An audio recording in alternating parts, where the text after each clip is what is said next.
Yes.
Why mic muted? Okay, never mind. There it is.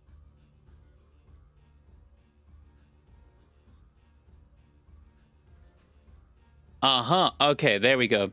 There it is. All right. Now we got it figured out. Now I know what was going on. There we go. Okay, that's all figured out. That is all figured out. Where's my cat cam? My cat cam work? Cat cam should be working. But I'm actually missing the cat, so cat cam kind of not working at the same time. Certain aspects of it.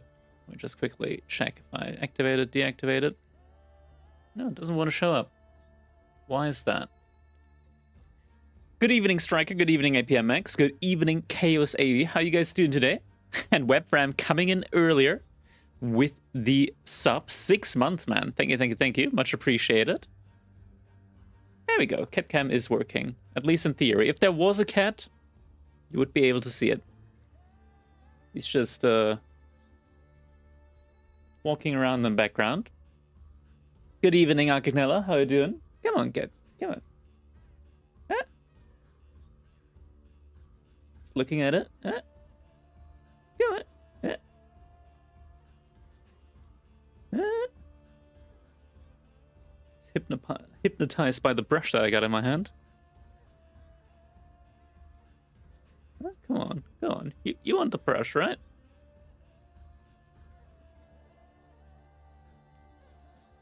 Okay, he's not interested. He's not interested. Oh, okay. Okay. We don't get to abuse Capcom right now. So we're just gonna turn it off. We got some more games coming in today, and looks like the draft has just about finished as well. So we're gonna be looking at Eliona versus Lash. He's got cat things to do. He does indeed. He's a very busy person, isn't he? So we got our draft going on right now. I'm quickly checking if they're in game already. They are not. We're gonna have at least 3 games. 2 games. Blink if I know DLC info. I legitimately do not. Let's see. What do I want to get in there? The map draft. Let's see. What does the map draft tell us? Got the map draft over here. So we've got 1 game at least on Cliffside, 1 on EGC Himeyama. 1 is gonna be on Boldland. Why does it not show the graphics? There we go. Graphics are being shown as well. Got all that technology working for us here. So now, we just gotta wait for our players to start up.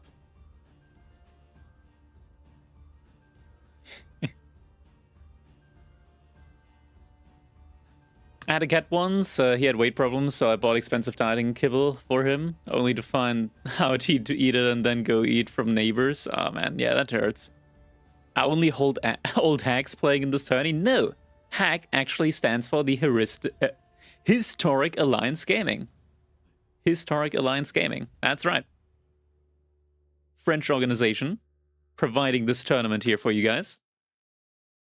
We got the World Battles event going on right now. So we got a lot of players representing different countries. We got Lash representing Germany, we got Eliona representing Team France, Mahodo, he was representing Team Poland yesterday, and Raresh representing Team Italy.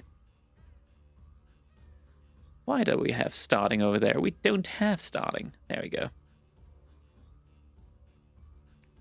Oh, the French hope Lash wins. All right, well, gotta wait and see how that one's gonna go. We're optimistic though. We're optimistic. I'm gonna try and check in with our players, see how far along they are. Looks like they're actually gonna be playing without a delay, so that's interesting. Looks like we'll be able to jump right into it then. We got China versus French coming up right now. It's gonna be on Boardland. So I'm quickly gonna put that in. China versus French. That's gonna be our upcoming game now.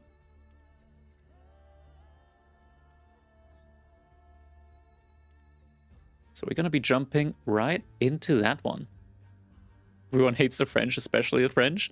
I mean, the French are cool. The knights are cool. They can be really annoying, but the unit itself, pretty cool.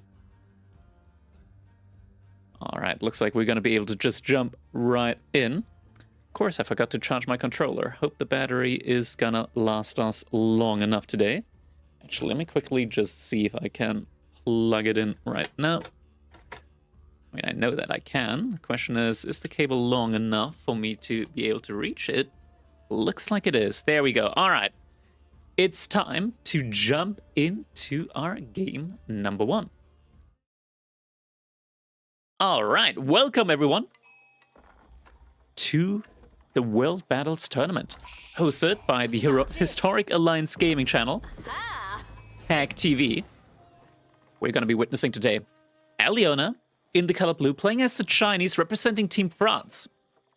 Here on the map Bordland, his opponent representing Team Germany, playing in the color green as the French civilization. It's a little bit disorienting, as we do have Aliona representing Team France up against Lash playing as the French civilization, but Lash is representing Team Germany, playing as the French here on Bordland. Bordland, name of the game. There's not a ton of wood. You look towards the back here,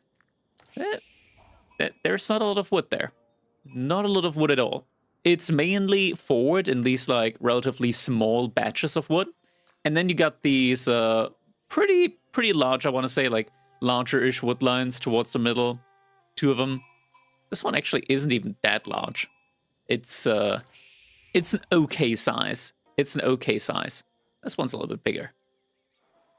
So what are we going to have going on here today? We are still, and probably for the foreseeable future, in the Pro Scout meta.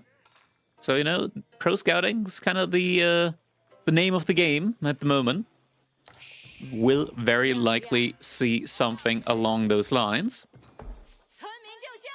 We do have that early mill no IO opener coming in from Aliona with the Chinese. Makes a lot of sense not going for Imperial Official. Early Imperial Official is usually what you want to go for if you want to rush up the Song Dynasty and be very flexible with it all throughout.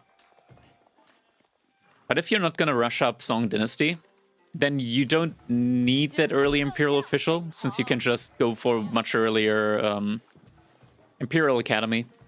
Age up to Feudal Age with a couple more villagers. Save a little bit of time over there. And there we go. 2 villagers building up that Imperial Academy. School of Cavalry is coming up for Lash on the other side. 4 workers going on to that one. We're immediately getting the mill in. So very likely that we will be seeing that Pro Scout plan coming in here from Lash. And very likely as well that we will be seeing it from Aliona. Villagers moving over to wood. We still have those 3 villagers working over on that gold mine. So gold is going to start to accrue here for Aliona, both in the mill as well as from that gold mine. He's going to be able to click that Pro Scout upgrade fairly quickly. Lash is going to have a nice boost there as well, as his does only cost like... It costs a lot less. It costs like a good 100 resource less than what it costs for other players. Actually, other civilizations, like 130 resource that you save on that one alone. It's a lot. It's a lot of savings. More sheep getting collected behind this. Where's Lash Scout? Oh, Lash. Okay, that's a good amount of sheep. You gotta be happy with that amount of sheep that you're finding here. So sheep situation overall is looking pretty good. Imperial Academy about to finish up now as well. Getting a lumber camp in as well. Aliona probably will need another house as well before being able to click that professional scout. Imperial Official coming in now. And there is a lot of taxes remaining in the mill, so definitely will want to make use of those taxes in order to get that Pro Scout upgrade as soon as possible. Villagers getting retasked over to the woodline now. Looking good. Age up gonna be coming in right around like that 4-minute mark, maybe 4 minutes 5 seconds here for Lash. 2, 3, there we go. 4 minutes 3 seconds. Pretty good timing there. Royal Knight immediately gonna be up there in queue, and you see Aliona, he's pretty far away. Like the gold mine is pretty far away from the TC. So once the knight is out there, like these villagers are gonna have to evacuate. Now the question is, are we gonna be seeing immediately like a barracks? Or is Aliona instead just gonna go for the immediate Pro Scout upgrade here? It's going to be interesting to see. And we are immediately seeing that Pro Scout upgrade. It has been nerfed. It now costs 100 wood, up from 75 wood. So that means you are going to need a little bit more wood now for a production building. But I'm guessing, or at least something that would make sense to me, is that we should be seeing a barracks before a stable. Just because you kind of need to respect that early night that's going to be coming your way. Ooh. Oh, we are getting a stable instead of a barracks. Okay, that's interesting. So Eliona thinks that maybe he's going to be able to just, I don't know, like maybe block the knight with sheer presence of mind from getting villager kills. That's going to be interesting. Lash, he's also getting pro scouts right now. Roughly takes like 30 more seconds for that to come in. Scouts already in queue. Eliona, he's making scouts right now as well. With the supervision as well on that stable. Small little walls are going to be coming in here. Lash right now, he's just walking around. He did see that wall coming up there. And the scouts are going to see each other here. Lash just going to hit his opponent's scout with his own one. Due to the movement speed debuff. That scout is going to do a lot of damage to him. We'll take that one down. Knight is charging through. Doesn't go for the commitment there on the kill though. Lots of villagers garrisoning inside. That's a lot of damage going out to that knight. Looks like Lash, he didn't commit to killing that scout over there. So that one isn't gonna go down. You will want to commit. You will definitely want to commit. Oh, Lash actually just stealing the deer there from Eliona. He's gonna be taking those in now. We are getting an additional knight out. Additional knight has just come in. We do have a barracks now as well. Was a little bit housed there for a second, but now the spearman is in. He's going to be able to start protecting that wood line. Second spearman already in as well. Should have enough resource. There we go. Hardened upgrade is coming in on top of that. First couple of deer now getting dropped off, and both players at the moment are just going to be looking for that pro scout play. We do have an archer range now also coming in for Lash, so he's going to have an answer to those spearmen in a short time. Getting wheelbarrow in behind all of this on top of all of that. The scouts just going to be working overtime behind this, trying to ferry in those deer.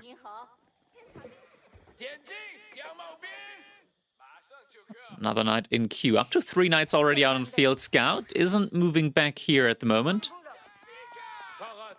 And knights aren't going to get moved out. Are going to take a significant amount of damage there. 3 hits from the spearman. That matters quite a lot. If you're in like a situation with 3 knights on 3 spearmen, usually you would be able to take that fight with the knights, but now that you've already taken a couple of hits in, might not be a situation where you really want to risk it anymore. Slash at the moment, he isn't really denying the pro scouts. Actually, neither of the players really are denying pro scouts from each other, so both players just ferrying in as many deer as possible. Or rather, as many as they're being allowed to right now. So nobody's really going for that straight-up denial here. Barbican of the Sun now getting rushed up by 8 villagers over in the gold mines. So Eliona will be entering that Song dynasty. And will be able to secure this gold mine now. That he's got that pretty fortified outpost over here, working overtime for him. The archers, so they're going to find out that that is not a station that they can really contest right now. On the other hand side, Eliona will get the information that his opponent has started adding in archers. Still, deer are being ferried over. That's roughly 1,000 food over here that Lash could deny if he spots those scouts out. We're up to 6 scouts at the moment from Eliona, 5 from Lash. Granted, one of them is not currently actively pro-scouting. Lash is still trying to actively gather up the deer from up there. Lash, he should be able to see that scout coming in over here now. Lash, is he gonna get wrecked? Oh, he's not looking in that direction. Not looking in that direction. First couple of horsemen are being spotted out now. Outpost actually going up there on the wood line. Eliona needs to make sure that his wood line is still somewhat protected. There's not enough archers here. Not enough archers at all. Yeah, Lash, he's gonna have to forfeit these archers over here. Would be able to potentially at least get a couple more shots, maybe kill another spearman. Doesn't look like he wants to commit to it, though. Yeah, he's gonna have to fall back. He just lost a good amount of the archers there. It hurts when you're, like, massing up slowly, and you don't have a lot of numbers up yet, and you're losing them. Also, need to be careful. Don't want to run too far away from the Spearman, because Lash, in theory, he could just turn around onto the Horseman, get a nice charge off there. Lash, I mean, if he gets just a couple of Spearmen in himself, he will force Eliona into a different composition, because just a couple of Spearmen are going to be able to deal quite well up against those Horsemen. Even more Knights coming in. Lash, he's just going full pedal to metal right now on those Horsemen. Archer is going to be turning around now as well. Getting some shots off there on the Spearmen, but you need at least 5 of the Archers. If you get 5 in of the Archers, you're going to have enough to 2-shot the Spearmen. At 10, you'll be able to 1-shot, but until you reach those 10 Archers, you can't really trade that cost effectively. Horseman now also going for a raid. Outpost is coming up for Lash here, but this might not be in time as the Horsemen are just about to arrive. Little Knight on Boar action coming in over there. Lash, does he spot it out? He does spot it out. Is he going to be able to pull that Villager back in time? Villager is going to be able to pull back in time. Is going to be able to survive that attack. Does have 2 Knights over here as well. So should be able to defend that. And a Castle Age now coming in for Eliona behind this. Lash, he does still have a good amount of Knights though.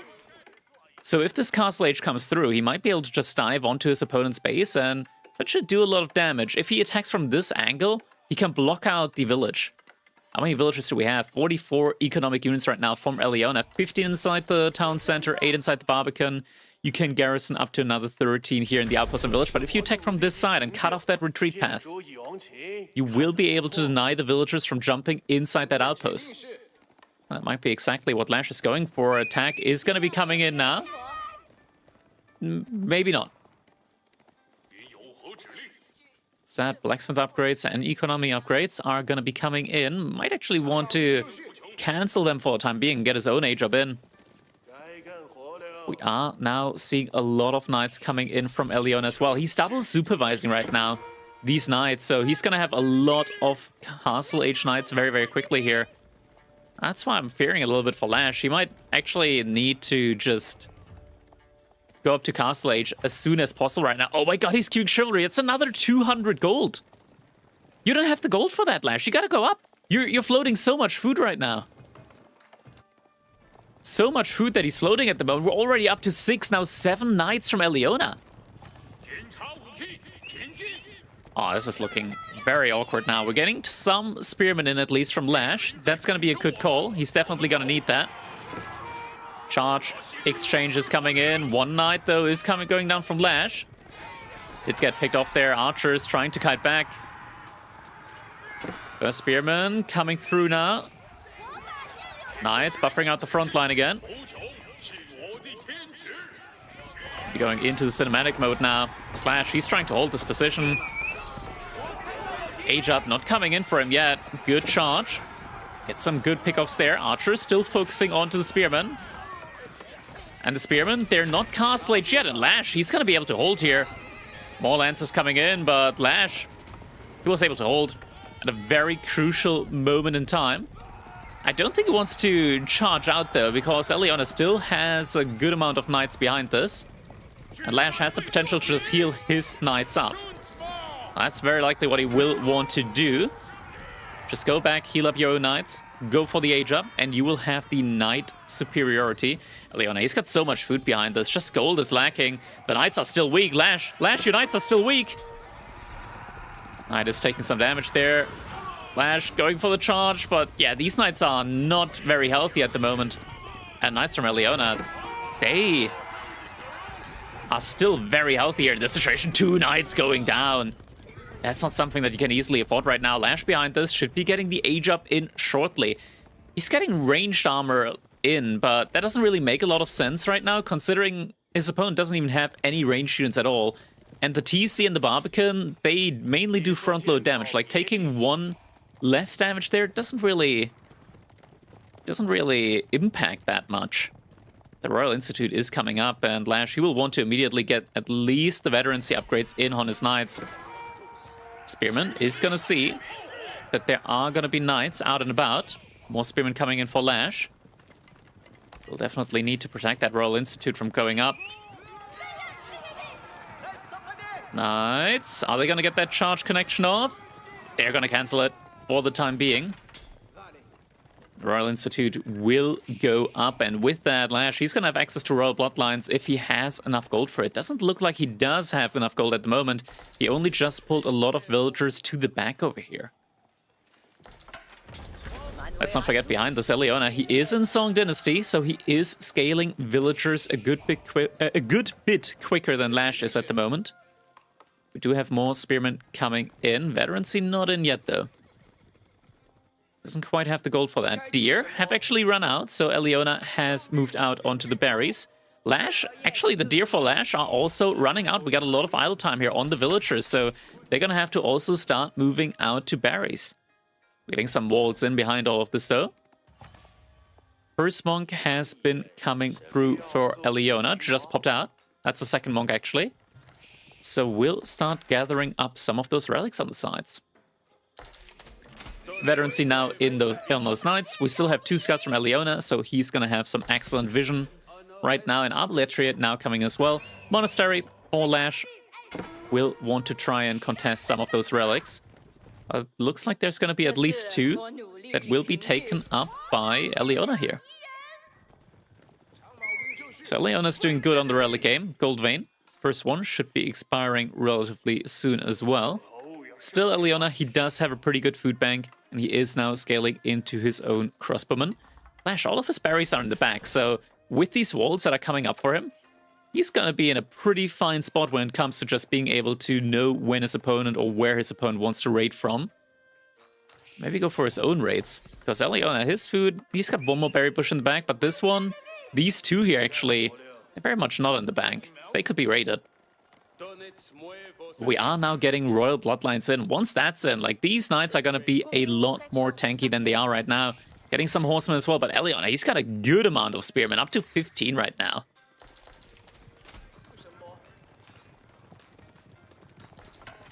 Second relic now making its way through. We do have a monk moving out to that top relic for Eliona, but Lash, he's got 6 archers ready, primed and ready to deny that. Another monk moving out to the middle of the map. He's not gonna like what he'll find there. Monk. Yeah, he did suddenly realize that that might not be the best direction to move into. But a little bit too late. Monk at the top side now also gonna get sniped. Another monk moving out to a relic that's close to Lash's side. Royal Bloodlines isn't in yet, so this is not a fight that Lash wants to take quite yet. Spearmen are gonna have to brace the charge. Crossbows getting some shots off. It's a grueling 5 seconds that are remaining right now for Royal Bloodlines to come through. It looks like Eliona might actually be able to get the relic here in the back from Lash's base. It's going to be able to sneak that one in behind this. Another monk should be coming out from him. There it is. Wants to get the relic in the middle as well. Lash now, though, does have the upgrade. Gambersons isn't in yet, though. Fight gets taken nonetheless. Knights now with a significantly increased health pool. Crossbows firing onto the Knights on both sides. But Knights from Lash, they got a lot more HP. He's trying to kite around that. Spearman number is starting to thin out a bit. But so's the Knight count. And the relic actually does get taken in the end by Eliona. Lash, he's gonna have to fall back for the time being. Might need to heal up his Knights again. Butcher is gonna have to move out.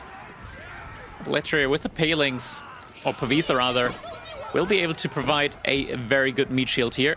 Lash managed to keep a lot of his Knights alive, though. Still has 14 Knights alive and well, and they're just gonna heal up again. But behind this, Eliona, he's getting the 4th relic, and granted this one triggers the Sacred Side. Lash isn't gonna try and contest that, though. There's just too many units from Eliona in the mid-map. A lot of crossbows and a lot of spearmen. And now we're also seeing Nest of Beasts, the feared army composition now, coming in from the Chinese. Eliona, he will soon need to make a farm transition, and that is what we're going to be seeing right here. Lash, he went up with the Royal Institute, so he doesn't really have the luxury that he would have with the Guildhall. He needs to go for an all-in of some sorts. He's not going to get that massive explosion of food income anytime soon. Getting more economy upgrades in from him. There are some that Eliona is still missing. He does have Wheelbarrow Horticulture and Shaft Mining. Ooh, and this relic is actually getting sniped right now. Lash, he doesn't want to end up in a situation where he only gets a single, well, not even one relic, potentially. Up against 5. Not enough Arbalestry. Leona right now doubling the number there in the military department. We are getting crossbow strips behind this as well, so the Arbalestry will get a very decent attack speed increase. We're also seeing a switch up into archers behind this. Archer's going to be very good dealing with those veteran spearmen. The Nest of Bees, they're quite worrisome at the moment. The numbers do go up higher. Lash will have to really consider army positioning when it comes to taking a fight then. Can you explain why Guildhall is better for getting Imperial? Meanwhile, you can put a keep in castle and get the discount upgrade. So Guildhall just generates a lot of resource passively, and you're able to just gather up a lot of them. The more resources in the Guildhall, the faster it generates even more resources. So at a certain point, usually, like, you get the Guildhall, you just have the food accrue in there. And at one point, you can get, like, 3,000 food out of it. And if you're just gathering gold the entire time, you are going to be able to just click up to Imperial Age. Get the Red Palace in, and now we do have another fight going on here. Nest of Bees doing its job, firing onto the Arbaletria. Arbaletria did deploy the Pavisa, so they are going to be able to tank up a lot of shots here. But Nest of Bees is doing a lot of damage behind this. Knights also getting deterred behind this time and time again. And the backline from Lash, it's nowhere left to be seen, and this is the issue. There's just too many crossbows. Lash, he just doesn't have the production that he needed in order to hold this position now. We don't have a keep in yet. Knights are getting sacrificed here at the front line now. Up against spearmen and mass crossbows, that does not feel good. Lash just lost his entire military force here. He's in a rough spot now. Still more and more units flooding over from Eliona. He's got a pretty good economy lead behind this. Very good income lead now as well. Knights getting a charge off, but now second Nest of Bees is coming in as well. And GG comes in. Lash, he knows there is no way to stop this flood of China now. He missed the timing with the French, and this is the reason why the Royal Institute is such an aggressive landmark. If you're not able to get enough units in for that all-in, you're going to fall behind up against the Chinese. We can kind of see that here when it comes to the military count. But that means that, in the end, Eliona is going to be able to take that first game. Means that now, Lash, he's going to be behind in the scoreboard department. GG.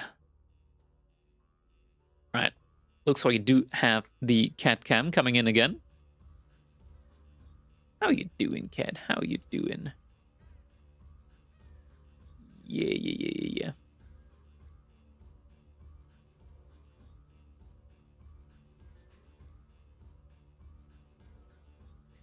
Alright. Gonna use this chance now, take a little drink. A little sip of water.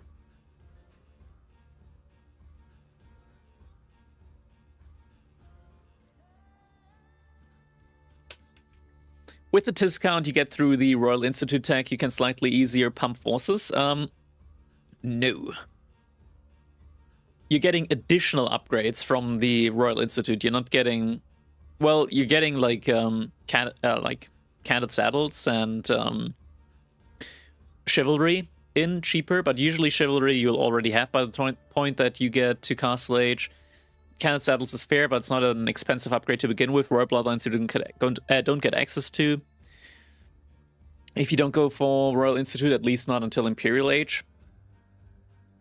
And you just get so many more resources out of Guildhall after like 5 minutes. And getting to Imperial Age will mean that, like, Guildhall is the landmark that you're going for if you wanna have a leg to stand on if you're not able to finish off your opponent.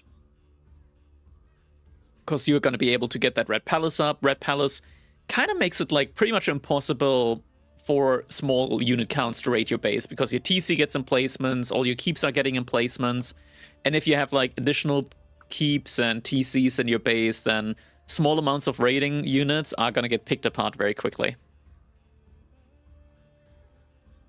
Lash is looking weirdly furry today. Yeah, The cat. The cat is standing in for Lash at the moment.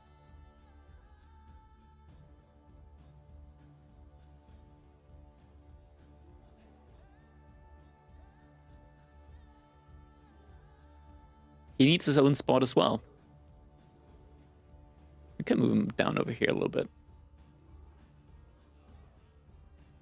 There we go.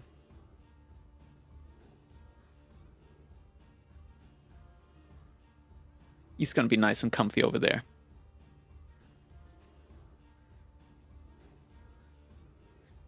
Alright, next game should be coming in soon. I'm gonna check the draft, see if they've already drafted their next civilizations. And indeed, we are gonna be getting Mali versus Rus. Mali versus Rus, that has to be on Cliffside. Would be very weird if it was anything other than Cliffside. So that's gonna be the next game that we'll be looking at. Looks like they just jumped into the game as well. So we'll be jumping it. Wait, no, it's Himeyama actually. Rus on Himeyama? What? That makes absolutely no sense to me. Okay. That's interesting. But we're gonna be jumping in either way. But Rus on Himeyama, that's a weird one, especially EGC Himeyama. There's a lot of distance to the tree lines. Either way, we'll be jumping in right away. Is it really that bad? It's not that bad. But like...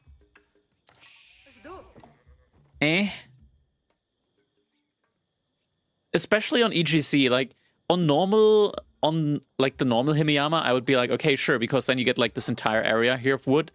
But you sometimes can get really unlucky with the wood line. This one is fine, but like look at this wood line, for example, if you compare the two. This one, you can very nicely angle the landmark in here.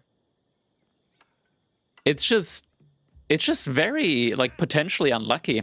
And the map is so much larger as well. Yeah, like, already walking all the way over here just to place your landmark. I guess you could place it over here, but then it's forward. That is also not optimal.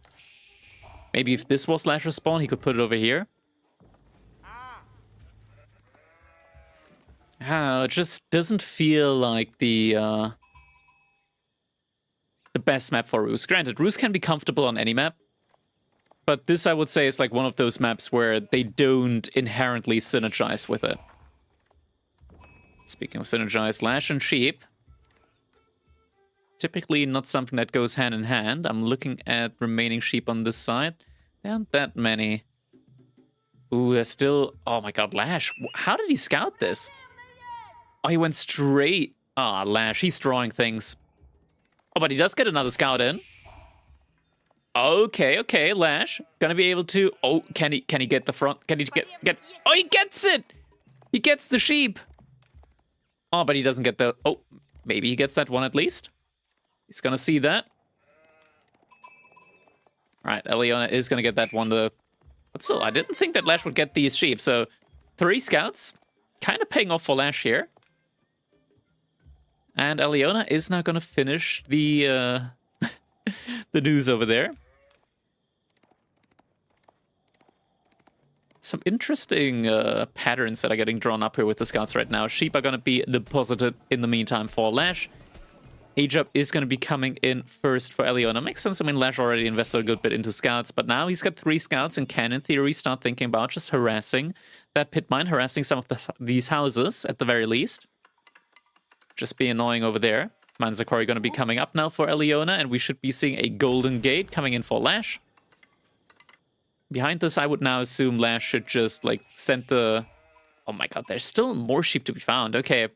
But Lash should slowly but surely move towards his enemy's pit mine, just to start doing some damage. Like, come on, Lash. This scout can go over there, and then you can go back. Like, this scout doesn't need to go all the way over there. There we go. He's moving over now. Where's he going to move over to? He's going to be looking for the gold. Once he finds the gold, then he can just start attacking those pit mines. Just want to get a little bit of damage in there on them. Every house that you destroy does end up annoying your opponent a little bit more.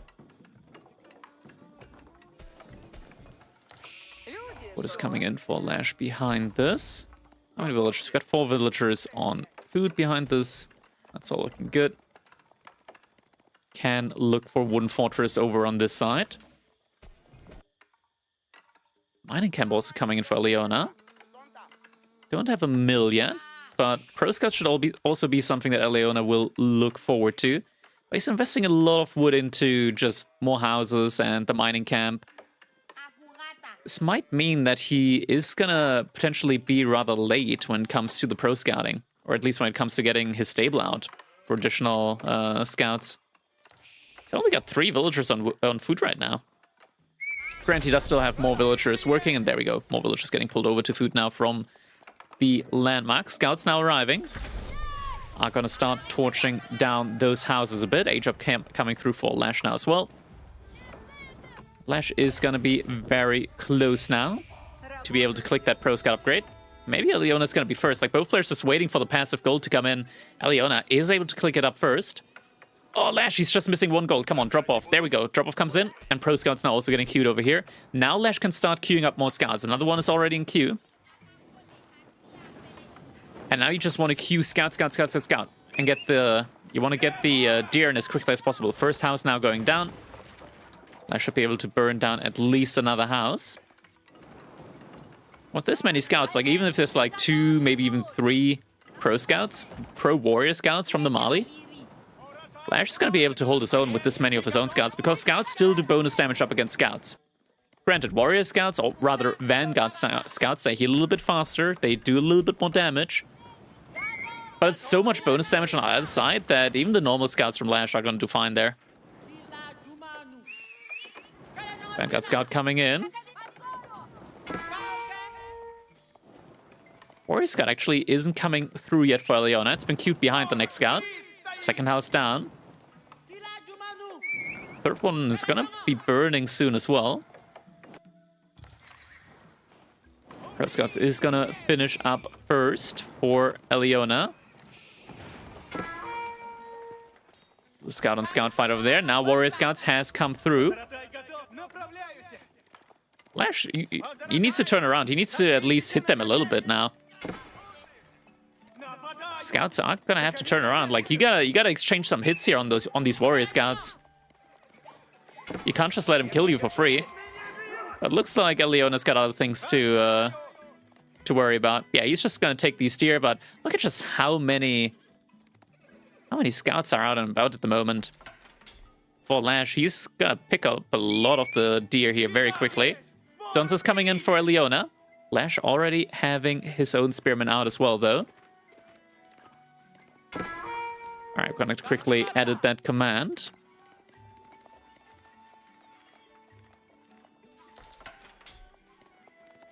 There we go. So Pro Scout wars are gonna continue. We're at the spearman end at the moment from Lash. He's gonna find 1 warrior scout out there.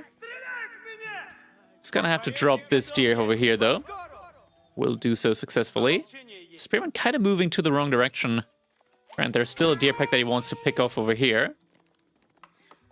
We are getting an archery range in now, but that's gonna take a while to get some archers out. Lash up to 7 scouts behind this, so looks like he is gonna be able to get the majority of the deer off the map here. Why would you even go Dunzos with Malians to counter Roo Scouts when more Warrior Scouts deal with them better anyway? Because, like, chances are your opponent also wants to go for Spearmen.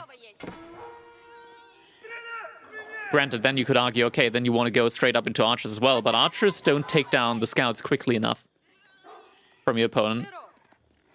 Like, they still have to run after them. Oh my god, that was so close. Scout does manage to get away. Random Dunzo over here now. Lash, he's still going for these houses. He starts burning down another one here. Ooh, deer's gonna have to get dropped off again. Lash. Okay, that scout's dead. The scouts are moving over to the top side, but no support over there from them. Means that, actually, like, if this continues like that, Leona, he might find himself in a position where he actually will have the majority of the deer. Lash, he's kind of just not pulling his units in the right direction. There we go. Now they're getting pulled, but this might be a little bit too late, because now the archers are going to be coming out. One deer at least getting picked off over there. You always want to have your spearmen close to your own horsemen as well, like if you go for the move out. So this was kind of a little bit of a mistake here from Lash, having them on the pit mine. Like, a house is not worth it in comparison to some of these deer. Spearman. Spearman. Okay. Let's these get away. Hey, Trade House is coming in, though, for Lash. Between the wood lines. So a little bit at the front, but something that you could, in theory, do is you could actually, like, pro-scout the deer that are getting spawned from your high trade house underneath your TC. And with just like that, like, all the deer have disappeared off the minimap. There's still some remaining here and there, but yeah, they're getting distributed next. Scout gets taken down, 4 scouts remaining. We are now seeing an archery range coming in for Lash. Archery range, I mean, you kind of need it, but it also kind of feels, but like, you probably don't want to go for cav archers. And we are seeing another barracks coming in. I think this makes a lot more sense. You want to go for maybe something like crossbowmen, archers, and just a lot of infantry, crossbowmen, archers, spearmen, and men-at-arms. You just need a lot of mass up against Somalians, usually. A lot of everything. Hab does get spotted out from Eliona. He is only... Okay, there's not a single cattle out right now. So he might find himself in a difficult spot when it comes to the food transition, because now Lash has got that high trade house in. He's going to generate a lot of gold through that.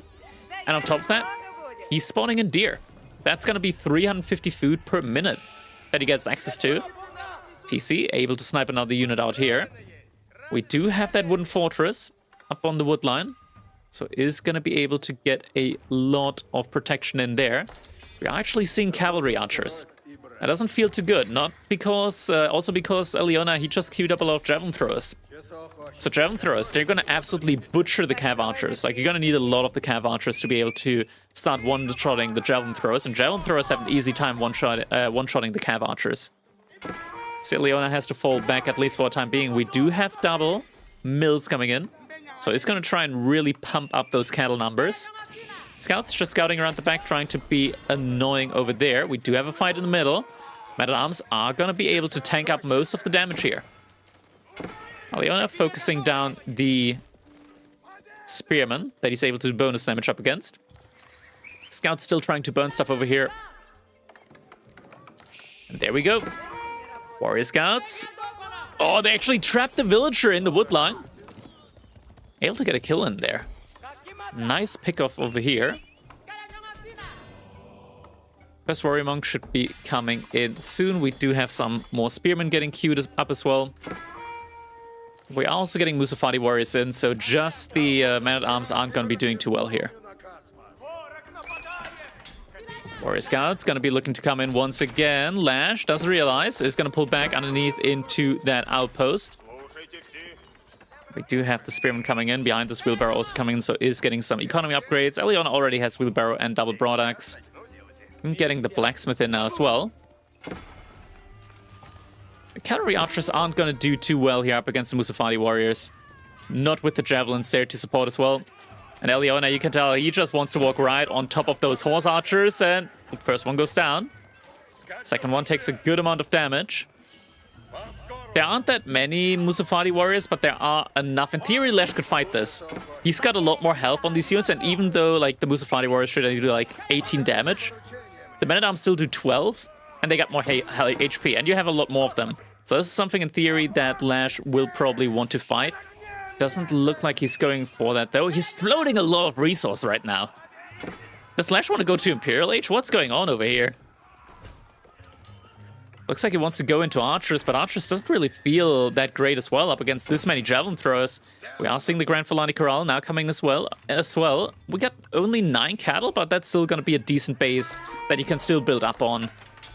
And for now, it looks like Eliona, he's more interested in getting those military upgrades in for himself, and maybe also still having a way at contesting these relics. And we just see just how good this landmark is right now. There's already like another 700 food sitting over there.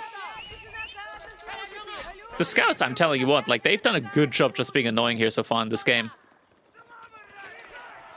Army is getting found out. Lash, he's taking the fight this time around. Javelin throwers aren't focusing any ranged units. There we go. Nope, still not focusing any ranged units. There we go. now the front line has been cleaned up. The Musafati warriors are gone. Actually, there's still 3, but they're somewhere else.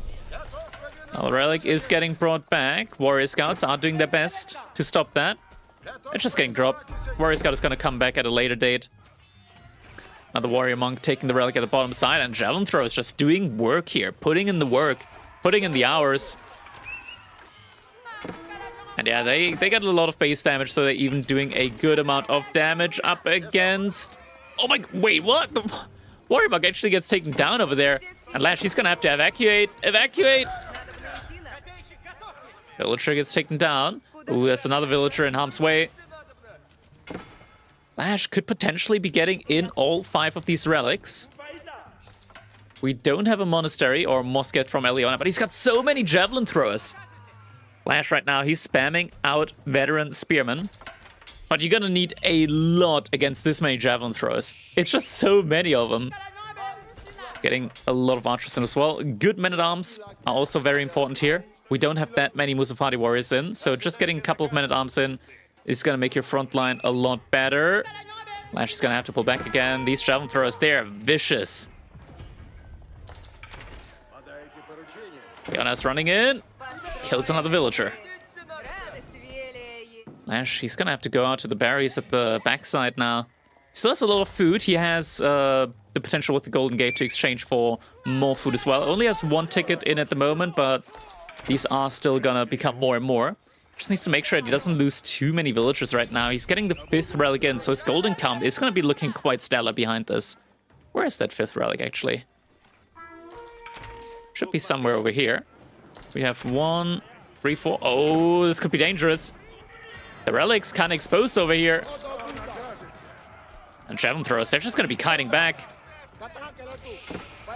Kiting back time and time again. It's just so many of them. Archers able to thin out the front line, but that just buys more time for these javelin throws to kite back. This outpost needs some emplacements. Lash, he could in theory get himself some stone, get at least a sprinkle emplacement up on this outpost. Or put at least the units inside the outpost. Grant, for the most part, his opponent only has ranged units. Oh, we don't have any pierce damage upgrades at the moment in for Lash, so he's having trouble penetrating the armor with his archers. Villager is gonna have to jump inside the wooden fortress. Oh, that's not gonna be enough. That might not be enough. The wooden fortress just doesn't do that much damage without the pierce damage upgrades. Do we have critical mass on the archers? Not quite there yet in order to start being able to one-shot those javelin throws. So 2 shots need at the moment. Saint's Blessing coming in at the front line. Means they're gonna get a good bit more damage and armor in. Gonna be able to tank up a bit more. Archers still trying to poke forward. Arms tanking to the best of their abilities. Musafati warriors kind of just stuck hitting that that monastery here behind this. Archers will want to start focusing those Musafati warriors. The Musafati warriors start taking down those men-at-arms. There we go. Musafati warriors getting picked apart, but it's still just so many javelin throws. Such a big mess of units out here right now. She's kind of struggling with the unit production. So that's a good amount of units out as well. And just a couple of Musafati warriors on the landmark, killing more villagers from Lash. He hasn't realized yet, or at least hasn't reacted to that. We do have arrow slits in now on this outpost. But now he doesn't have enough resource for the sprinkle emplacement. He went for the arrow slits instead of the sprinkled emplacement. Ooh, this feels very rough. And behind this, Eliona, he's managed to, well, not fully kit out, but he got a lot more cattle in. So his food income is looking quite good at the moment.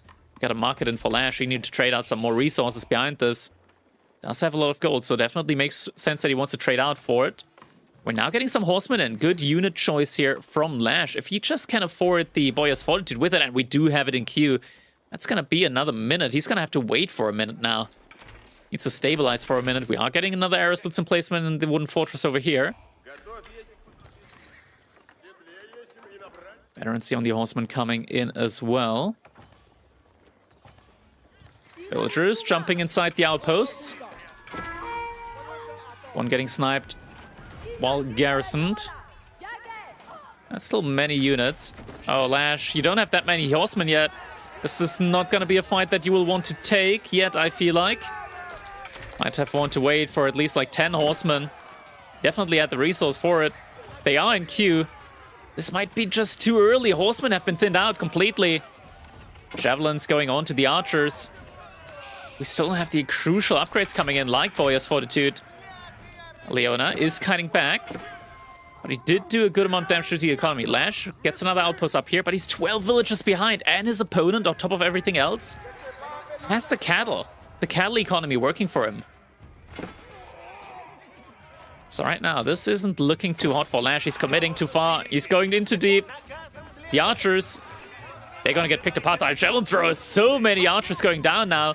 More horsemen coming in, though. Is this going to be enough? Oh, no, the Sofa switch now. The Sofas, they're going to tank up so much of the archer fire. Now we need spearmen again. Spearmen and crossbows. Lash, he doesn't have that many units. Still has resource in the bank. Needs to be able to find a way to spend them. We're getting some knights potentially in now, as we do see the knight upgrade coming in. An outpost coming in over here. Wooden fortress. It's a single wolf just hitting the entire time. And we are getting spearmen in. There's just so many units at the moment from Eliona. Lash, he's going to have to be truly, truly careful. These are going to be able to tank up a lot. 7 Pierce armor on them. Lash, is he going to realize it? Units are coming in. Lash, villagers, villagers, villagers! Jump inside, but 2 go down. 2 get sniped. That's 13 villagers so far that Eliona has killed. Where's the army? We got 4 knights in queue. Just the production wasn't there. Outpost gets taken down. All the villagers inside are going to go down with it. Horsemen are jumping on top of the javelin throwers, but it's just not enough of them. Now the Sofas do block them out. The archers just don't do any damage up against them. Knights are going to be coming in now. Units might want to jump inside the TC. They're not jumping inside the TC, though. 4 knights coming in as well. Spearmen. Not where they need to be right now. Knights coming in. More villagers going down. Just this many javelin throwers are going to be able to kill the knights, even with the Boyar's Fortitude. Archers still having to deal with the javelin throwers.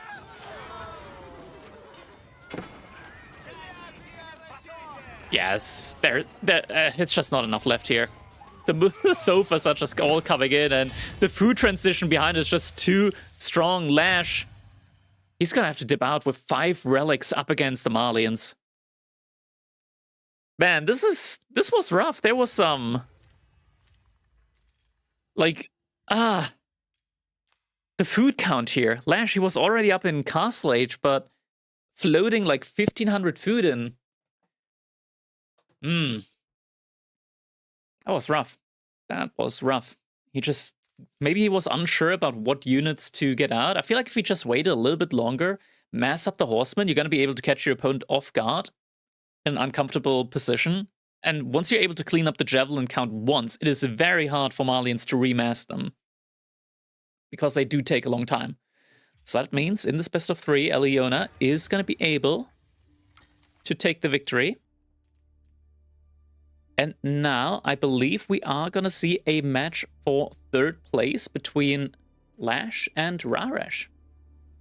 That should be coming up next. Let's quickly get that point on the scoreboard. So congrats to Eliona for winning 1st place. I'm gonna check up and see just how far along, or rather if the drafts are already gonna start up anytime soon. Just because I'm not sure if Raresh is immediately gonna be ready.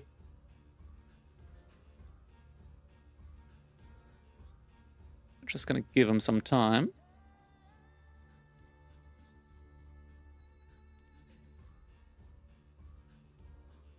In the meantime, I do have my cat over here.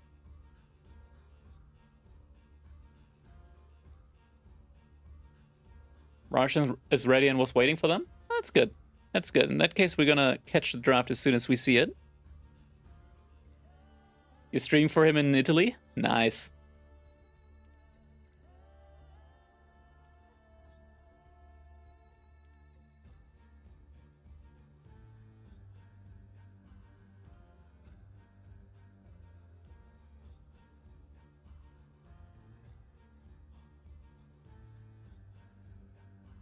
All right, let's see. I don't see a draft yet. So just gonna give him some time, maybe drink some more water. Hydration's very important after all.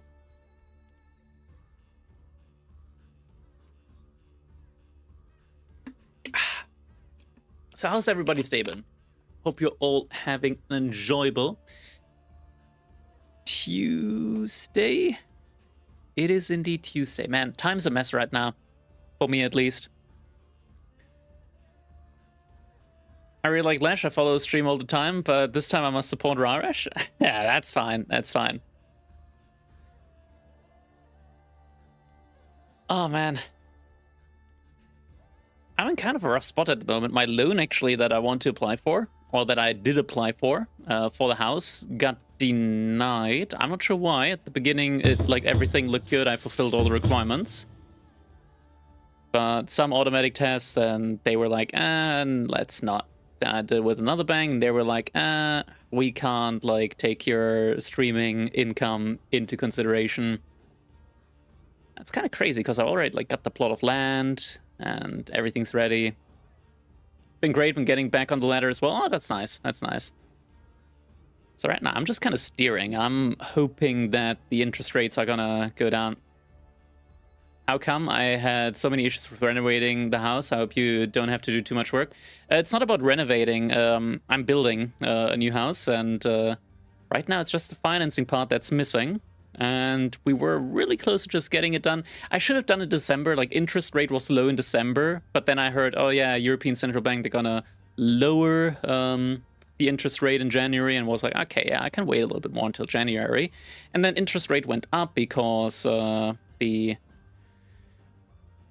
because of just, I'm guessing, like, maybe it's, like, there's a lot of stuff going on, like, we got, that actually doesn't have too much to do with it, since it's, like, maybe it has a little bit of stuff to do with it. There's currently, elections going on in Germany,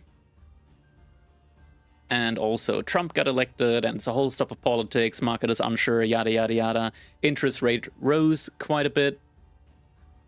If I had, like, done the financing in December, I would have had, like, a 2 before the comma, like 2.8% interest rate or something like that.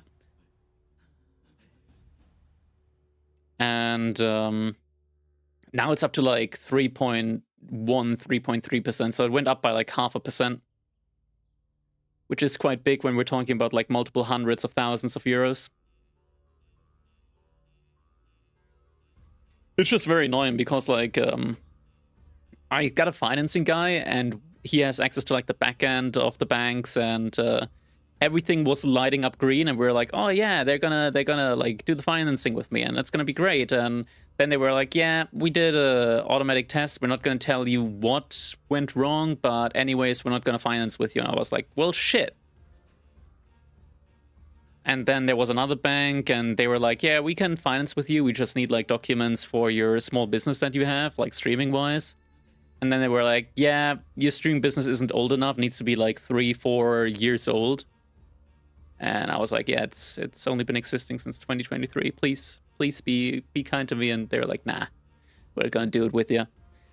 And now I'm just kind of smonker steering at the moment. So gotta wait and see. Gotta hope that something comes up. Definitely gotta hope.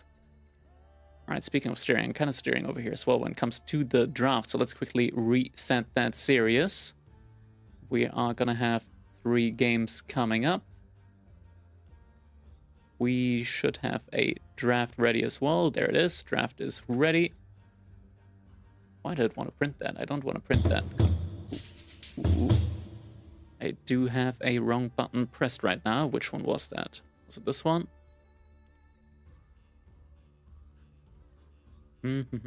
Which button do I have pressed?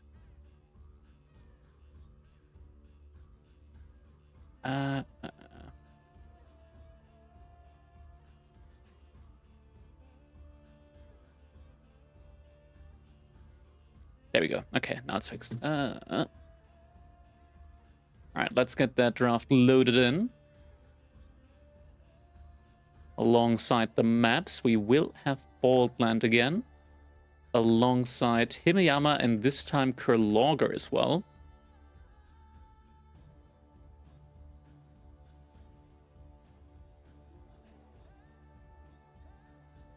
How do you think Byzantine plays into French and Age Arena?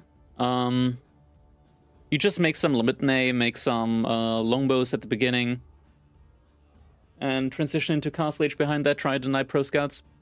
Maybe many things getting rough in EU since Trump issues.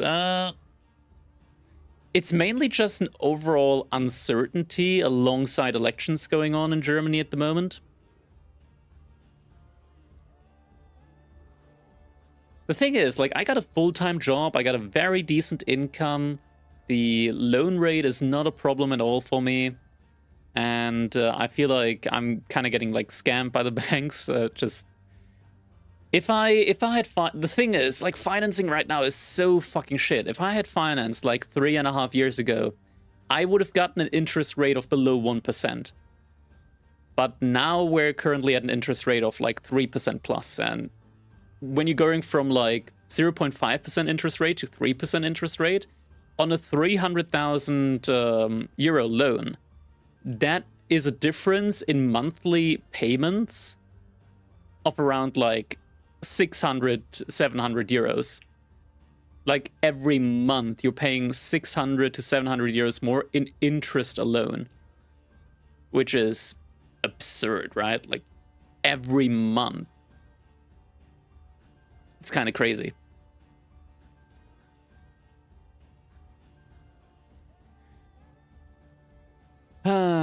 Anything going wrong in EU was EU's fault. Orange Man was a convenient scapegoat. I mean, it's not just a scapegoat, but... yeah, it's definitely not just a scapegoat. Trump is causing a lot of turmoil.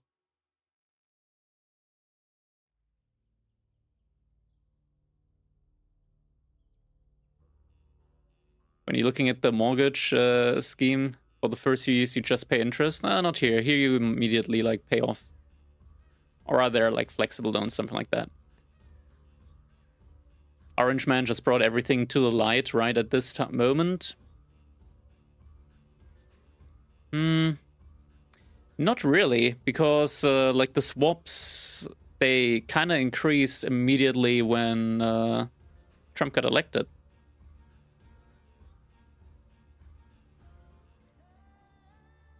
Because that's like the main things that you look at when you look at interest rate. The swaps, that's kind of like how the banks refinance themselves. What do you call it?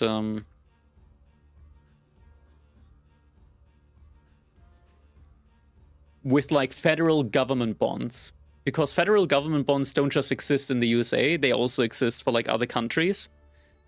And depending on their value, that kind of like decides how banks can refinance themselves, at least here in Germany, and that kind of decides or plays into the interest rate.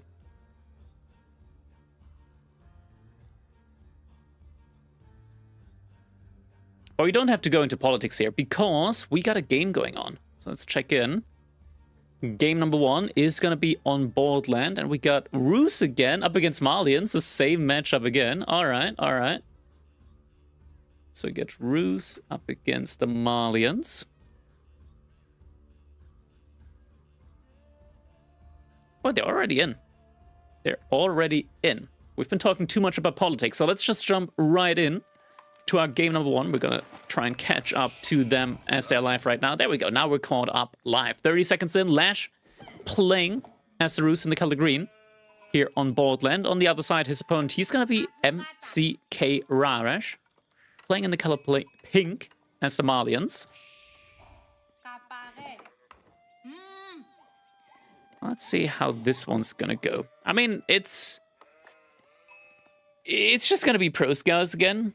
So we can kind of like tune out for the first 3 minutes of this. It's not really going to be anything crazy going on. I feel as Europeans, we are not very united at the moment. There is a far-right wing that divides Europe even more. I feel like we should be more united, but hey, Mightisons. Yeah, I mean, that much for sure.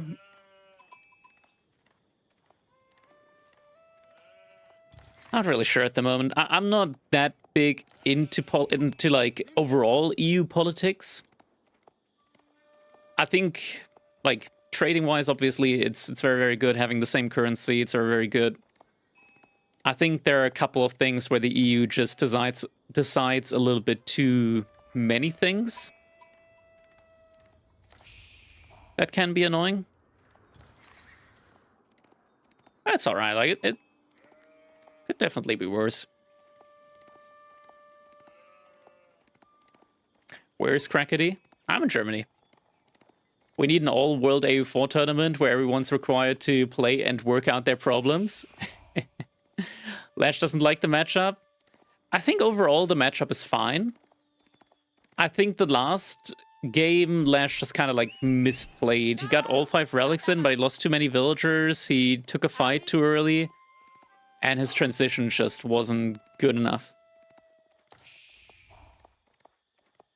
Also, he could have denied more pro scouts. I'm not sure why you would go... I mean, Ruse, if you get map control, it's quite nice. Like, if you get a high trade house out over here, but you're up against Malians. If it gets to Castle Age and they got Catalin, then you're gonna be in a very for a very bad time. Golden Gate coming in, Manticore coming in. That's mainly because, like, Mali, as soon as their Castle Age comes in, they're just gonna be able to produce the entire time. Ruse Feudal feels very playable here, TBH. You could play Ruse Feudal, yeah, that's an option. That is definitely an option. It's better in Castle Age, though, in theory, just because archers will do a lot better against javelin throwers in Castle Age.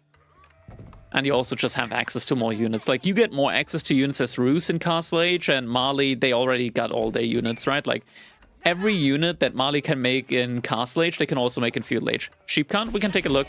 Lash at the moment, he's got 6 dead sheep, 9 live sheep. Now switch around to 7 dead sheep, 9 live sheep.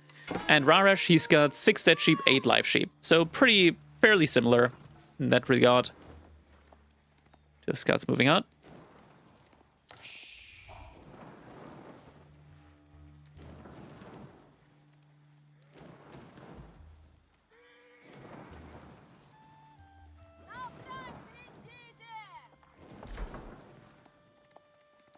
The scouts are gonna start harassing that gold mine.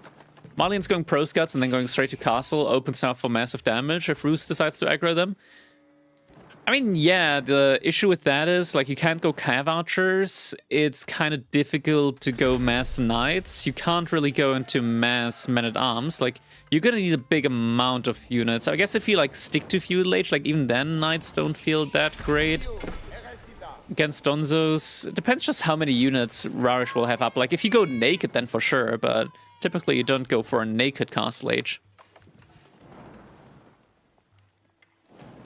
And you also get some great benefits in Castle Age as the Ruse with the high trade house. It just provides you with so much value, right? Like, you're getting 350 food per minute in form of, like, deer that you can gather from.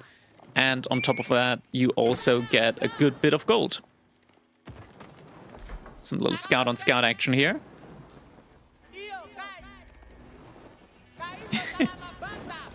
Next house is getting burned up. We do have an additional scout coming in. Lash already up to 6 scouts. And honestly, like, Lash, he should fight some, like, hit a little bit more with these scouts. Like, right now, like, turn around. You got 4 scouts here. You can do so much damage to these scouts. Now they're warrior scouts, but they still do like +10 versus scouts. You also do +10 versus scouts, so they do 6 more damage per hit, but you just got so many more units here.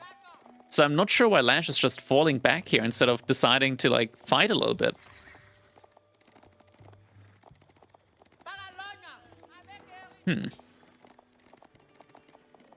Even more scouts coming in. Like, Lash, he's up to 7 scouts right now. He's got so many scouts. He just needs to, like, engage here. Like, he could have killed one of these scouts at the very least while taking minimum amount of damage himself. It's something that he might not realize, but that's the way that he will have to play that matchup. We're getting Spearman in now. Lashy's going all the way to the bottom deer pack here. Could pick it off with just one fell swoop with all of his scouts.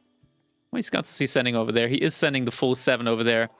Raj is going to spot that out, though. At least we'll have one of his scouts over there. But he doesn't have any units nearby. So isn't really going to be able to harass that. Come on, Lash. You should be able to just hit that. Like, surround and hit. Surround and kill. Lash. Oh, God. Is he actually just going to... Lose that scout. Oh my god, that feels so bad. That does not feel good. Lash. Oh, man. Unfortunate. Spearmen are going to be coming in. Majority from Rarish scouts are going elsewhere, though. I feel like he's just a little bit too distracted here. Lash is. Deer gets dropped in. Like, Rarish is getting so much value out of a single scout, and in theory, Lash would have been able to just completely prevent. Now, Donzos are coming out there as well.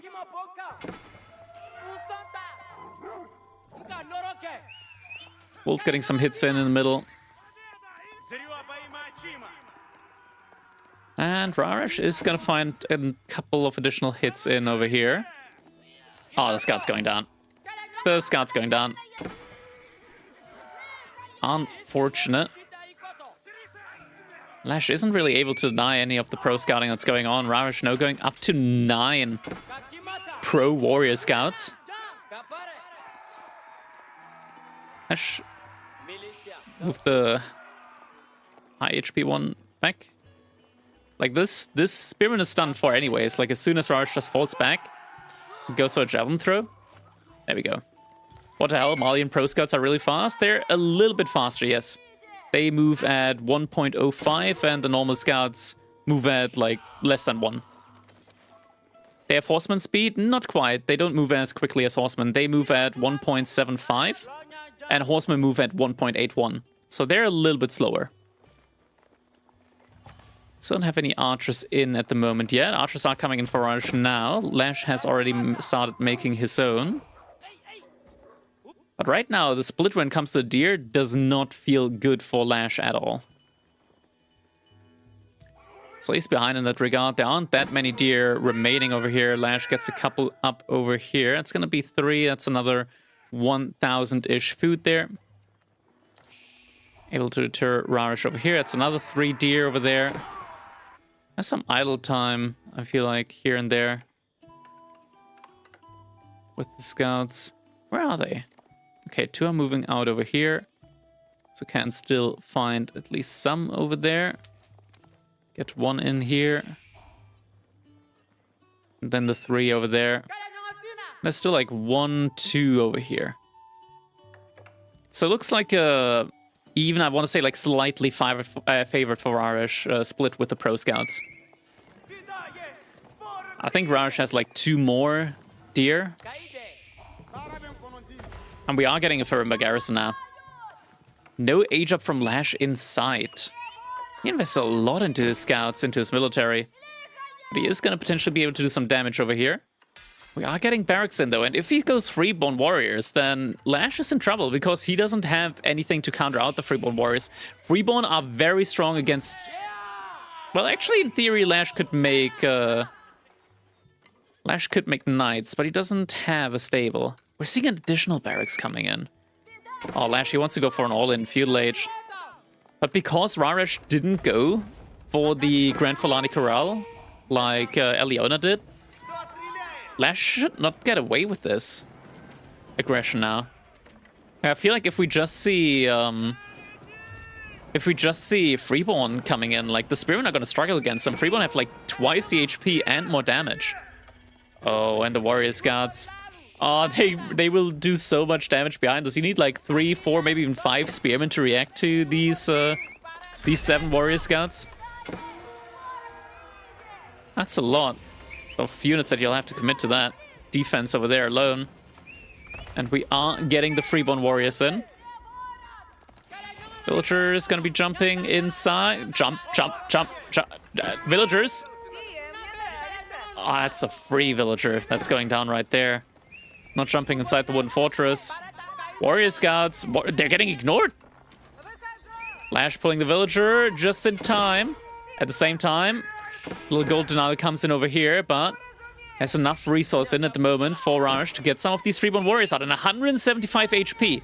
They are quite tanky and they attack a lot quicker than the Spearmen. Yeah, Lash is in trouble. Lash is in big trouble right now. Spearmen fighting, but there's already so many of these Freeborn Warriors out. Scouts are going to be a good meat shield here. There's no bonus damage coming in from these Freeborn warriors. So maybe he's going to be able to hold. We're getting some archers in now from Rarash as well. Lash did manage to hold over here. The scouts did all get cleaned up. And Lash is getting the Castle Age in behind this. He did lose 2 villagers, but he's not out. He is not out. Managed to deny one of the pit mines. And now we know that there's not going to be any cattle coming in.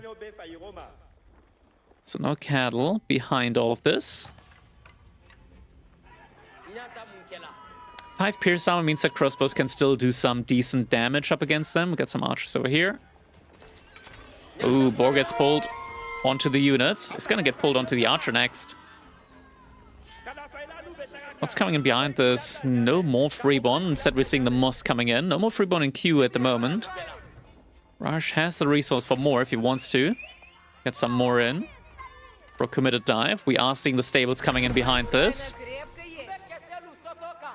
High Trade House is coming in. We still have a good amount of stacks remaining in the Golden Gate as well. Lash now, inside of his own base, is going to start to take a fight here. No Pierce Armor upgrade. But no Pierce damage upgrade in for Lash as well. Villagers should jump inside the wooden fortress. There they go. Some other villagers are going to have to evacuate, though. Idle time being caused here. And there's some very weak villagers around there. Rarash did a good job of just making sure that there is going to be a lot of villagers to dive onto. A lot of these weak villagers now. Yeah, these archers aren't really doing anything here. Oh, and we're getting a villager kill actually in. That's crazy. Knight is out and about over here now as well. We are getting Donzos as a response to the Knight. First Imam now moving out as well. Lash is going to see that Imam though. This is going to get spotted out. So we'll know about that. And now, Rarash is in his element. Just sending a couple of units around the sides. Lash, he's going to need some sprinkler placement inside of his base. He doesn't know about this incoming raid yet, though. We are getting a monastery in, so some warrior monks should be coming in soon as well. Imam did get spotted out by Lash. He saw it, but I'm not sure if he noticed it. Right now, he's just moving forward. No veterancy upgrades in at all at this point in time for him. Villagers are going to have to evacuate here in just a little bit. Once again, hit comes in. Did Lash realize? He didn't realize he was fighting at the same time somewhere else. Now he did pull him back, but 2 more villagers go down. It's just all of these small villager losses that really do add up here. Up against the Malians, which just get so much passive income, right? You can't really afford all of these small little villager losses. Man-at-Arms should be tanking at the front line. Knight doing damage here. 5 villagers down so far.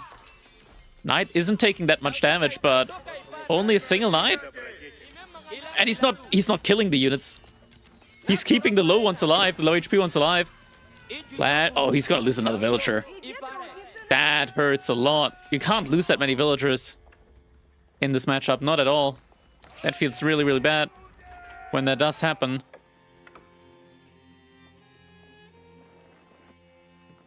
What's the plan now? We are getting the veterancy upgrade in on the archers. Still no blacksmith upgrade, though. Do we have a blacksmith? We do have a blacksmith. Couple of knights in at the moment. And now mass archer range is coming up here for Rarash. We are getting into a point in the game where Rarash is going to be running at least a little bit low on food because the deer are going to start expiring soon. There aren't any infinite deer. Ooh, warrior monk. Is he going to be able to get away? He does have similar movement speed to the... He's actually just going to get away. Mounted religious units, everyone. 4 archers not able to deny that relic from coming through. That's crazy. That's... Is it just me or is that crazy? That's kind of crazy. Is he able to catch up? He's not able to catch up. Oh my god, that's crazy. Jump inside the outpost. Jump inside the outpost. He's not jumping inside. He doesn't need to. TC is going to take care of these couple of archers. But man, like, warrior monks, they're quick on the uptake there when it comes to the relics. But Rarash has already taken up 2 relics. 2 more remaining on the map. Lash is sitting in the mid-map behind all of this. Gets 140 gold per minute passively in. Another relic is going to get taken up. She's just gonna start, or at least try to split up troops again. Ooh, this is gonna be enough to deal with these units and that warrior monk as well, but it's gonna alert Lash to the situation. Archers with upgrades are gonna be able to at least do some damage up against the freeborn warriors here. Units are getting spotted out, and the Imam did manage to sneak that relic back. Lash, he noticed though, he's pulling the units in that direction. Poison arrows coming in behind this. We do have 10 Dunzos up against 8 Knights. The Knight to Dunzo ratio is actually favoring Lash here. If he can get the fight in, he does spot out the army here from Raresh. Still no blacksmith upgrades. That hurts quite a bit. First one is only just now going to be coming up in queue. Scout sacrifices health. I want to make sure the army can get away, but they are not going away. Lash, he's going to have to take a fight here. If he's able to snipe out the veteran Dunzos, then his Knights can actually start taking the engagement. Instead, looks like he's getting distracted. He's not taking the fight. Fight now gets taken. Knights go for the quick charge.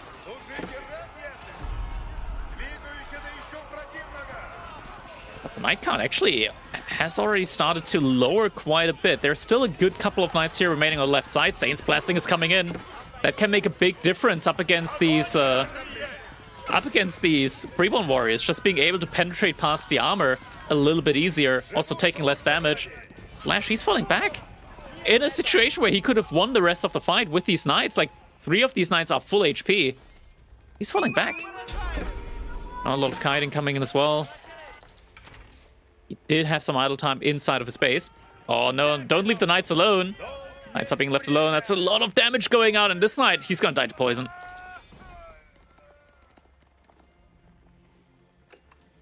Second TC now coming in for Lash. There's still a lot of wood over here, so he could go for a reasonable farm transition behind this. Raresh is now starting to add in cattle. He's not going to get the full cattle value in that he would have gotten in with the Grand Filani Corral, but 3-2 relic situation. And overall, like, Raresh is in a pretty good spot right now. In a very, very good spot. Would love to see, like, maybe couple of hunting cabins out on the map, but Raresh is paying good attention over here. This is the first cattle that we've got in at the moment, so there's like 2 out at the moment total for Raresh. But he went for Megaris instead of Grand Filani Corral. Second sacred site has been picked up. And once again, just a couple of units, just a couple of freeborn warriors. Gonna be causing idle time. This is one of those situations where I think you really want to have just a couple of sprinkled emplacement outposts inside of your base.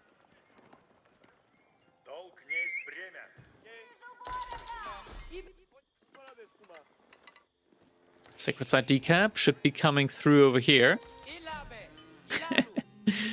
And oh my god, these freeborn warriors, they're just running around trying to find damage, and there are 2 villagers here with just 1 HP each remaining. Looks like Lash did spot them out though. Crossbows aren't gonna do that well against them though. Ooh, Lash, he's gonna have to be careful. Like Raresh, he's just out for villager kills, and villager kills he will find. Look at that. Immediately spots out the villagers over here. Isn't right-clicking onto the low HP ones. But it takes so much time to take these guys down. Like, they're so tanky, so much health of them. One goes down. Yeah, kills another villager here in the end. But Lash, able to almost catch up again in villager department. There is some idle time on the TC actually from Raresh. He's not queuing up any villagers right now. 1 elephant. 2 elephant. 3 elephant. There we go, villagers getting queued up again. That's a lot of... Speaking of elephants, that's not an elephant, that's a cow. That's a lot of cattle that are going to be going into the cattle ranches now. Look at how much gold Raresh has in the bank. Yeah, he needs to get some cattle going. That's going to be a very good food income. Just very good food income here for him. All of these cattle will provide him with roughly like 500-ish food per minute passively. Lash food per minute is looking good, but he's still only on natural resource. There is a slight hint at a farm transition going on. We are also getting a siege workshop in, so Sprinkles definitely would make sense here. Oh my god, these just couple of freeborn warriors so far. They've done so much damage. Knights are getting found out in mid-map. Raresh has such a big army. Lash, he's gonna need a lot more units, or at least a lot more Sprinkles in. And look at that. Now the freeborn warrior coming through. Villagers jumping inside the outpost. That's not gonna be another dead villager there. Knight's gonna be running on through. Walls slowly but surely are getting built up, but now Rarish is moving forward. He's got a lot of archers with poison arrows. Pretty much all the blacksmith upgrades in for him. Lash, against this many melee units, he's liking the melee upgrades. Like the spearmen, they do 11 damage, they get 3 armor. Your men-at-arms aren't going to do as well as they should if you're lacking all melee upgrades here. Instead of having 6 melee armor, doing 14 damage, it's a pretty big delta. Your opponent having blacksmith upgrades and you not having any. So these melee units, they're going to do a lot of damage here. Springle's coming in as well. Rashi knows where the economy is. In theory, Lash can just ignore these units at the bottom. He just needs to worry about the fight at the top side here. And we do have some Springles doing some work here. They are getting some work done. They're a little bit too far in the back, though. Villagers over here are going to have to retreat. No! Where are they going? They're running into the arms of the military. Archers are going to picking some off now. Military gets traded out. Lash still has even-ish villager count, but he did just lose a lot more. TC also takes its time to clean up the units over here. Springles moving out. Ooh, this could be good. This could be good. Springles. Springles. Oh my god! No way! Oh my god. Oh! What a shot! The Springles just absolutely butchered the archers in a perfect line formation. Oh my god. What was I witnessing there? The line formation, Alrara, she's got no military remaining. He's gonna have to remass everything. Grant, his income is looking pretty good. His income is looking pretty damn good. He can afford it. He can afford it for sure. He costs so much idle time in Lash space and Lash's economy. So, pat on the back for Rarish here. Lost a lot of military, but now gets his own second TC in. More archer ranges, more production buildings coming in. He's just gonna flood military non-stop. Lash doesn't have that many production buildings. Like, not many at all. He needs a good couple more. We're getting some more stables in. We're up to 11 Springles behind this.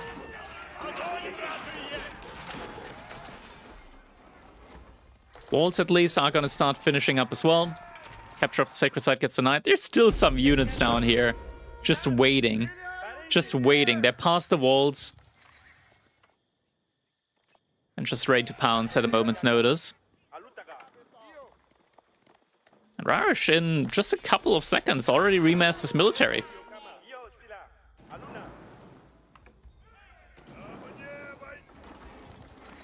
We're now seeing Horseman coming in for Lash. Does he have Boyar's Fortitude yet? He does not have Boyar's Fortitude at this moment in time.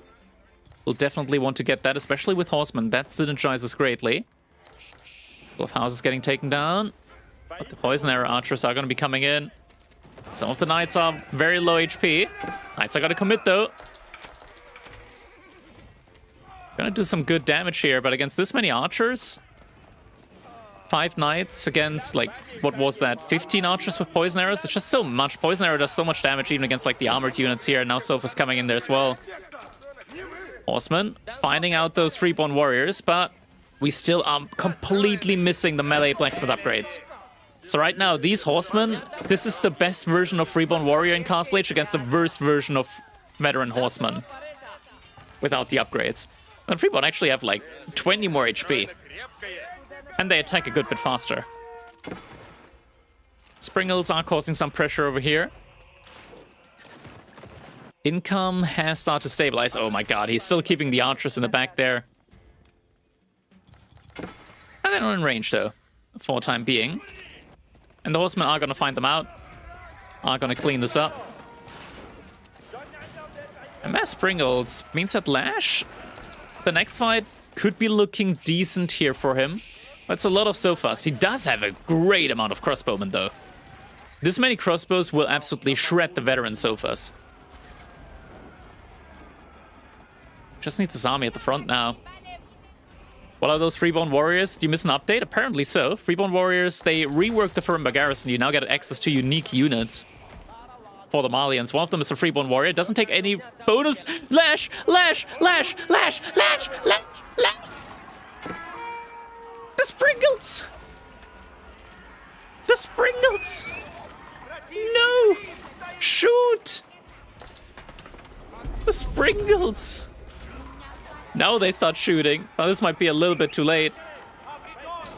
So much damage take on the retreat. Lashy wasn't looking where he's going. This is why you don't jailwalk. This is why you don't jaywalk. Sprinkle is still doing some damage now.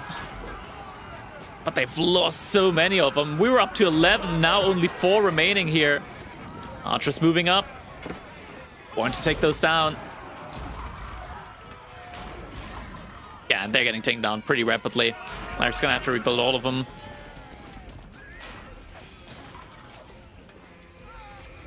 Now the entire front line from Lashes Gun, and only after the fight is over does Warrior's Fortitude come in. That hurts a lot. Ash, he'll have to go back to the drawing board now. Behind this, we're also getting some Mangonels in. Mangonels are gonna work pretty well up against the Sprinkles. And now Sofas are in. Horsemen don't do too well against Sofas. Sofas just do too much damage, have a lot of armor. Attack quicker as well. And he's just running through, straight to the gold vein. It's gonna be even more villagers dead now. Rar's main army is stuck at the gate there. But idle time is being caused once again. Farm transition now also coming in for Raresh behind this. Gate now starts getting taken down. I mean, it's open the entire way, right? But for some reason, attack move does focus onto gates. More villagers getting taken down. We do have textiles in, so at least they don't die that quickly. But a lot of villagers have already gone down this game. Probably more to follow. We're now seeing Mangonels come in for Lash as well. Waldemar would have at least 4 palisade wall layers everywhere at this point. Not incorrect. Not incorrect. You know, you gotta onion up early. Gotta get that onion going nice and early. Once again, couple of Freeborn Warriors just going for these raids. And Archer's just kind of struggling when it comes to taking them down. Like, look at how many you need in order to take these Freeborn down. And behind this, Raresh, he's got so much gold to work with. More than 3,000 gold in the bank. It's insane. What's the cost for these Freeborn Warriors? They cost 90 food, 35 gold. So they're not really that expensive, and they produce rather quickly as well. Can take a look at the stats as well. They got so much health. Game crash at Lash? What? Really? Did he crash? That's unlucky. Grant, I believe he's kind of dead in this situation. Actually, he's got a lot of resources in the bank. With this many resources, he could still be fine-ish. But, like, from the way this game has been played so far... Yeah, the game crashed. Unfortunate.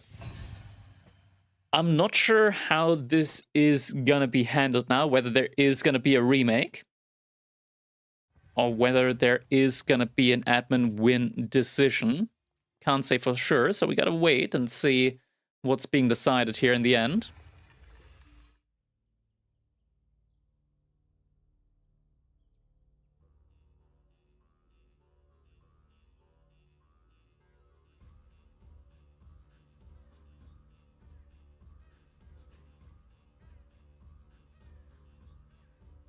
We can take a look at the overall resource gathered.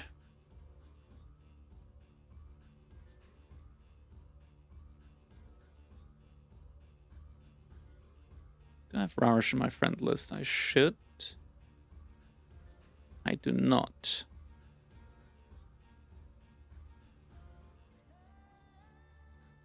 Let's blame Microsoft. I mean, sure. Their game in the end.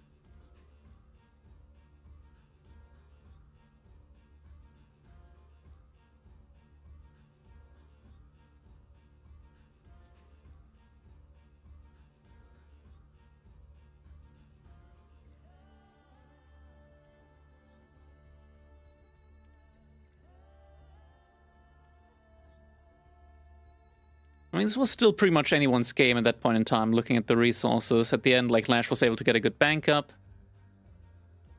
Raj, though, he's had a lot as well, and he did manage to, like, have the clear economy lead there. Yeah, we noticed he crashed. I'm just looking at behind the scenes here. There we go. Like, resource gathered, there is a clear lead for Raresh. Military count, I mean, Raj took some... Actually, this fight here was kind of awful for Raresh, but like, villagers-wise, like, Raj killed a lot here and there, but overall it's still kind of like fine for Lash. He's behind 2 relics and a sacred site, so gold is definitely like a difference there as well. Passive gold is always nice.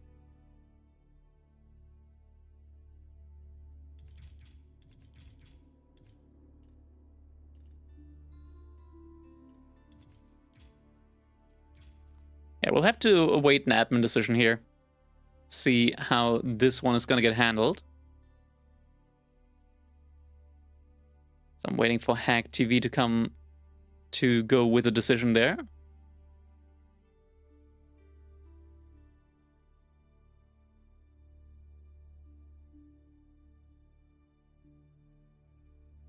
Microsoft is at fault all the time, 60% of the time. True. Absolutely true.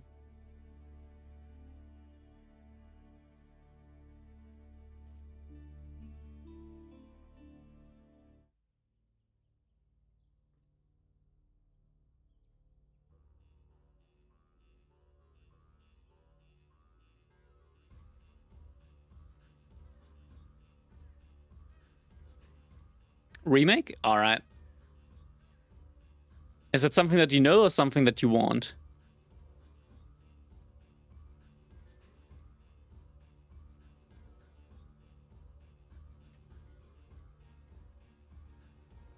You hope for it? Alright. Glad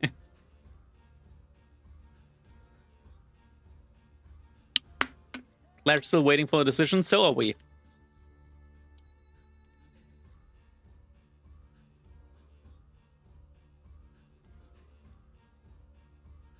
Lash needs a remake to cure his crippling crossbowman addiction? Damn. I mean, you kind of need crossbows. You can't make archers against sofas. You can't make archers against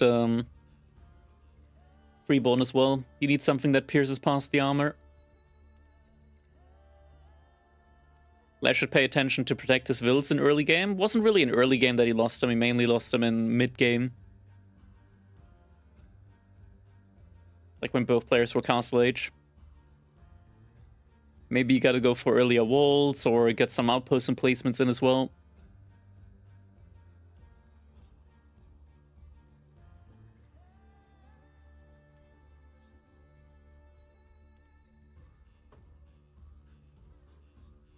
Why are they called freeborn? Are all the other Mali units slaves?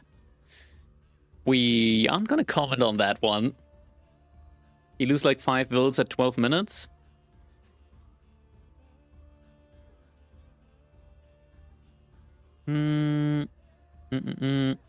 That's like 1, 2, 3-ish. Then a good couple here, one there, one there. Yeah, 12 minutes definitely not early game.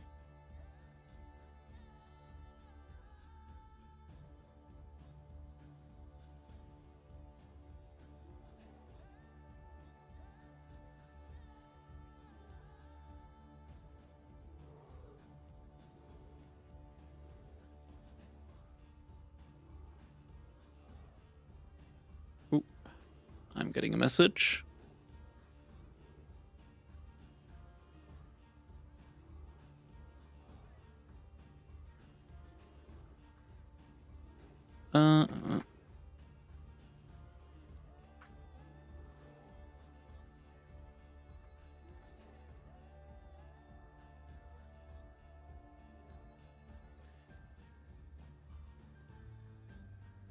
Who can I add to talk to someone? Hack TV is like the host of the tournament. So you would probably have to talk to Hash. But it looks like we are gonna get a remake in. It was fairly close. Raj did play very well, but it was too close to get a clear decision in. So if the players are fine with it, we should be going for a remake. It's unfortunate because it was a relatively late crash. I'm not sure what the best call is to handle. You agree with the remake? All right, perfect. Yeah, at the end it was really close. We got a very good clip in, though. We got a very good clip in, thanks to you, Rarish. Like, I've never seen that many archers die in one sprinkled volley. That was beautiful. That was absolutely beautiful. Gotta check. Can we get like an instant replay in on that one?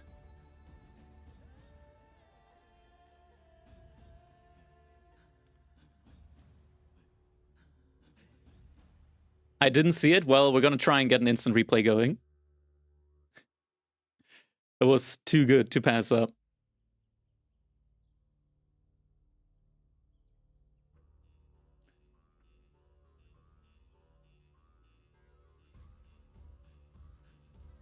All right, let's see. Where do we have it? Where do we have it? There we go. Where was that? Where was that moment? I think we already had the walls coming up then, at that point in time.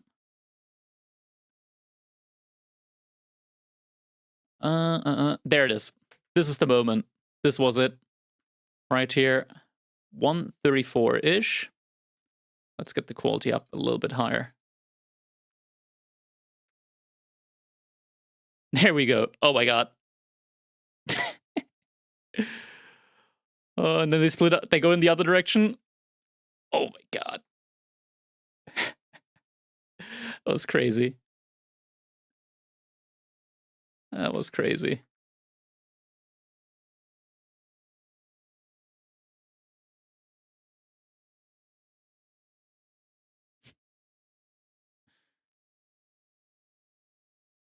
Oh man. That was so satisfying. That was so satisfying to see. All right. We will be getting a remake in. So that should be coming up shortly.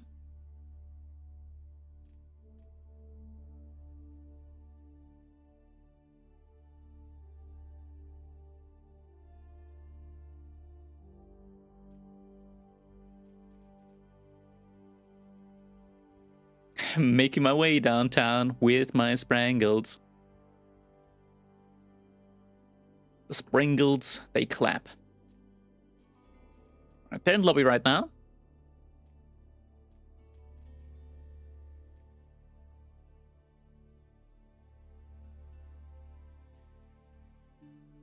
Good for Lash, had the feeling Rash was in a winning position.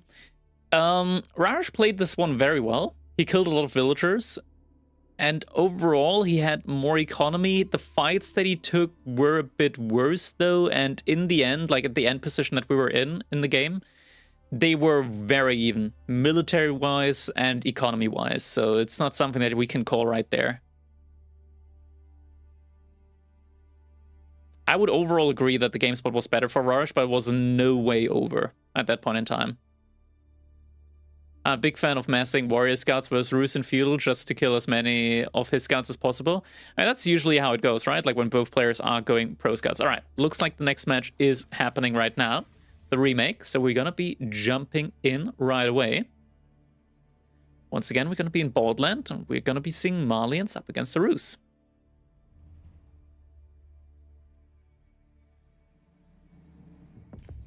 All right. Jumping right in. Let's make sure that we are caught up live. And should be live any second now. Oh, they already played for a minute. We've been taking our time. There we go. 1 minute in. Yeah, we should update the score now. Score.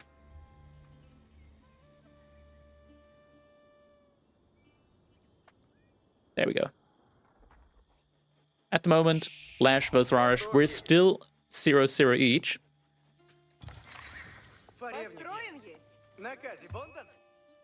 Scouts moving out. That's going to be a good amount of sheep found over there. It's going to be a second scout for Lash. Oh my god, he's finding a lot of sheep here. Rush, he's going to find like 8 sheep, but Lash, he's going to get the majority of the sheep in easily here in this one. Doesn't even see that one over there. Nice one for Lash here.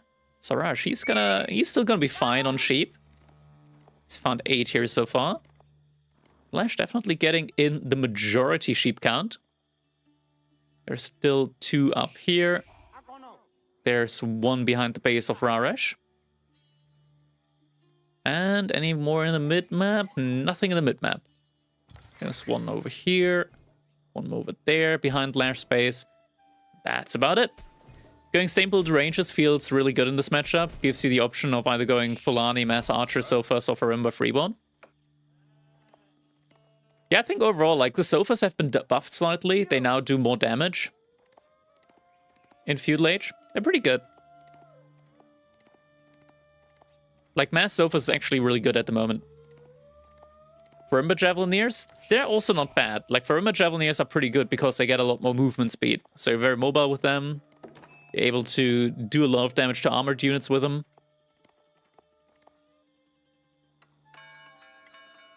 Alright, Manzaquari coming in. Golden Gate as well. Nothing unusual here so far.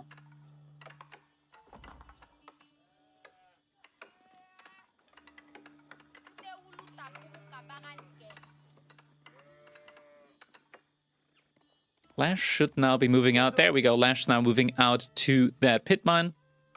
It's going to start burning some of these houses. And with the age up on the way,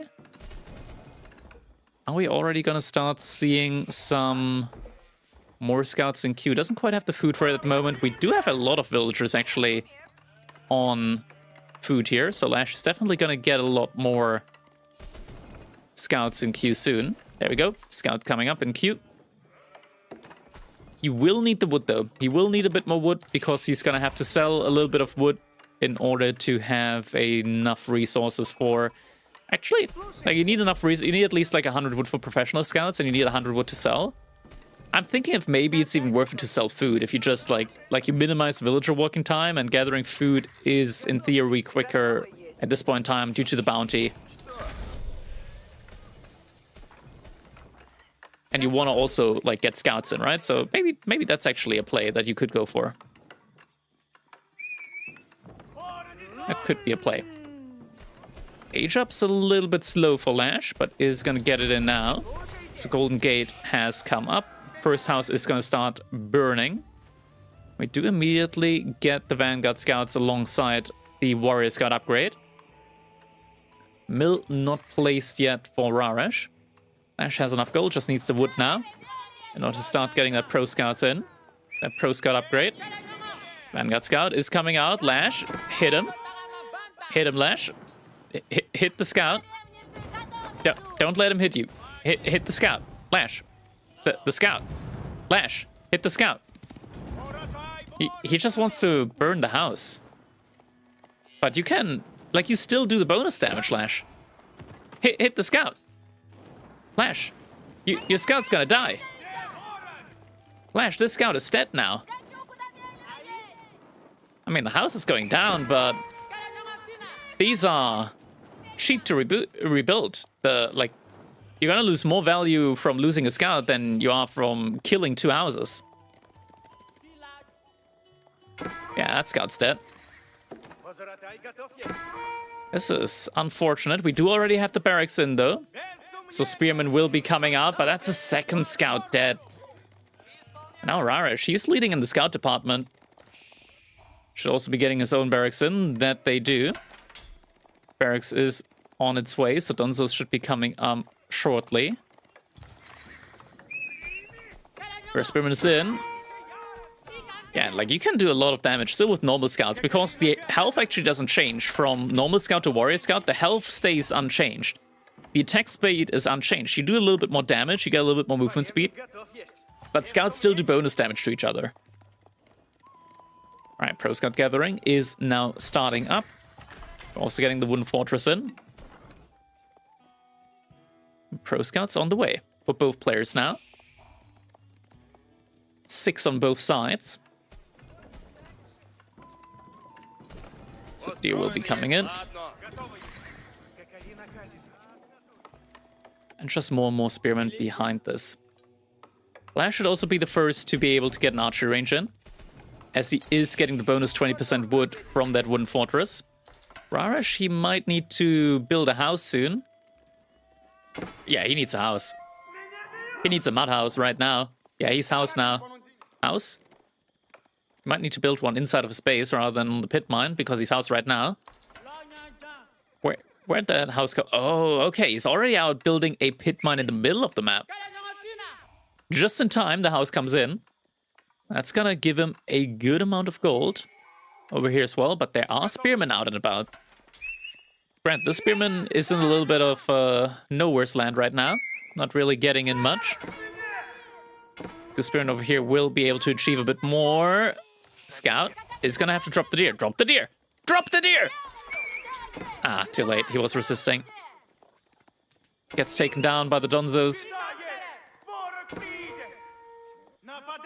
Some little scout on scout action going on here as well. Ooh, even more scouts coming in.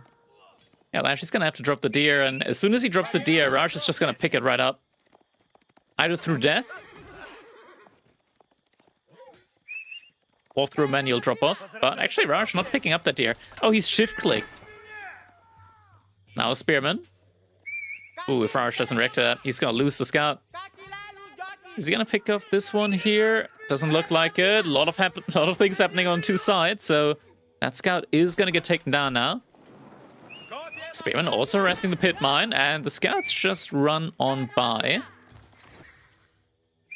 There's still a couple of deer remaining here at the top side. This time it looks like Lash is gonna get a good couple more deer in than he did last time around. There's still 4 deer remaining at the bottom side, and Lash is moving in that direction again.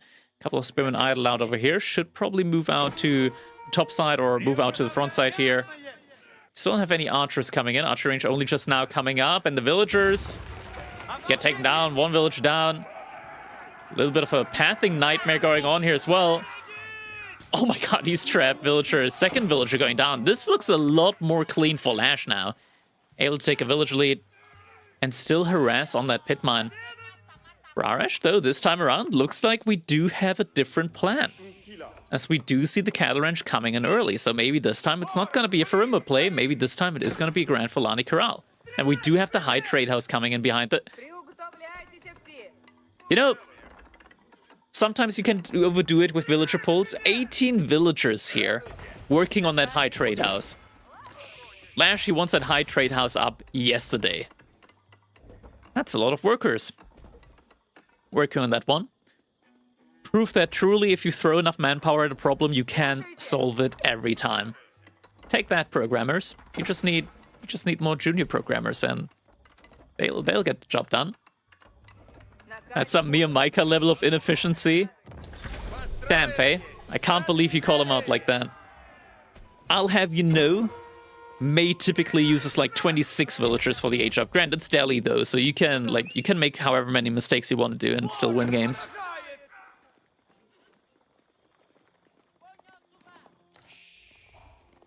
Seven scouts remaining behind this now. For Lash, we're getting some men-at-arms in as well. May isn't a real player, so he doesn't count. I like that sentiment. I like that sentiment.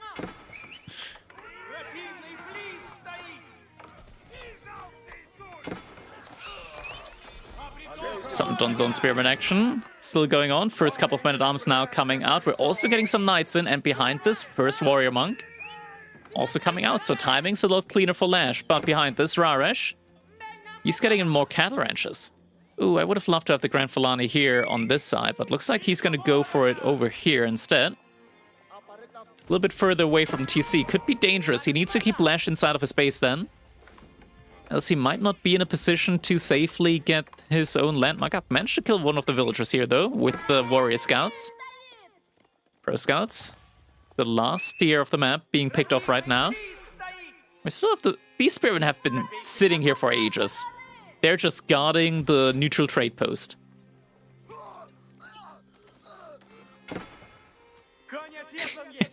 Mali should steal the high trade house here. I've done this before. It's quite fun when you're like, when the high trade house is a little bit exposed, and in this meta you do have pro scouts anyways, you just yoink some. Get some food in for yourself. More cattle coming in. Rashi doesn't need a lot more time now. Just roughly half a minute and he should be able to age up. But he still needs units out on the field because his opponent, he's massing up units. And these armored units, they can dive TCs. We don't have any, like, Musafati warriors. Looks like the warrior monk is gonna get sniped out. Yeah, one's gonna go down. Actually, the Brace stops the Hardened Donzo, but also snares the knight. Relic gets dropped. Warrior monk tries to run away, but the movement speed on these units, he can survive one more hit. Hit comes through, though. Yeah, he gets taken down. Now the relic gets picked up, though. That is going to be the first one that's going to be coming in for Lash. Little Spearman and Archer battle. Who will win? It's a close one. Ah, the Archer wins. The Scouts. Oh my god, there's still deer lying around somewhere. Lash getting value out of those Scouts for sure. Some Musafati warriors now also coming in, but the Grand Fulani Corral is going to finish up. We got 9 cattle right now. And Lash, because of that Grand Fulani Corral, he's going to have to think about his economy a little bit quicker. He's probably not sure which landmark his opponent went up with. Warrior Scouts, they're finding villagers. We don't have textiles in yet. Villager's going to want to jump inside the TC. Help out, the villager goes down.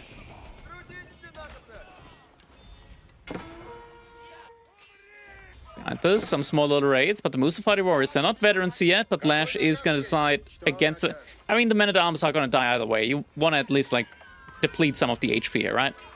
Like, the men-at-arms, they can't run away from 1.38 hearts per second movement speed units. Lash, he's got some knights in here over there, though. Ooh, no charge coming through. That was just a movement command. Weak Knight gets moved back a little bit too late, will get taken down. Still a lot of Musafati warriors remaining, and they do bonus damage up against the Knights. Knights are gonna have to... Yeah, they get taken down now. Some walls coming in.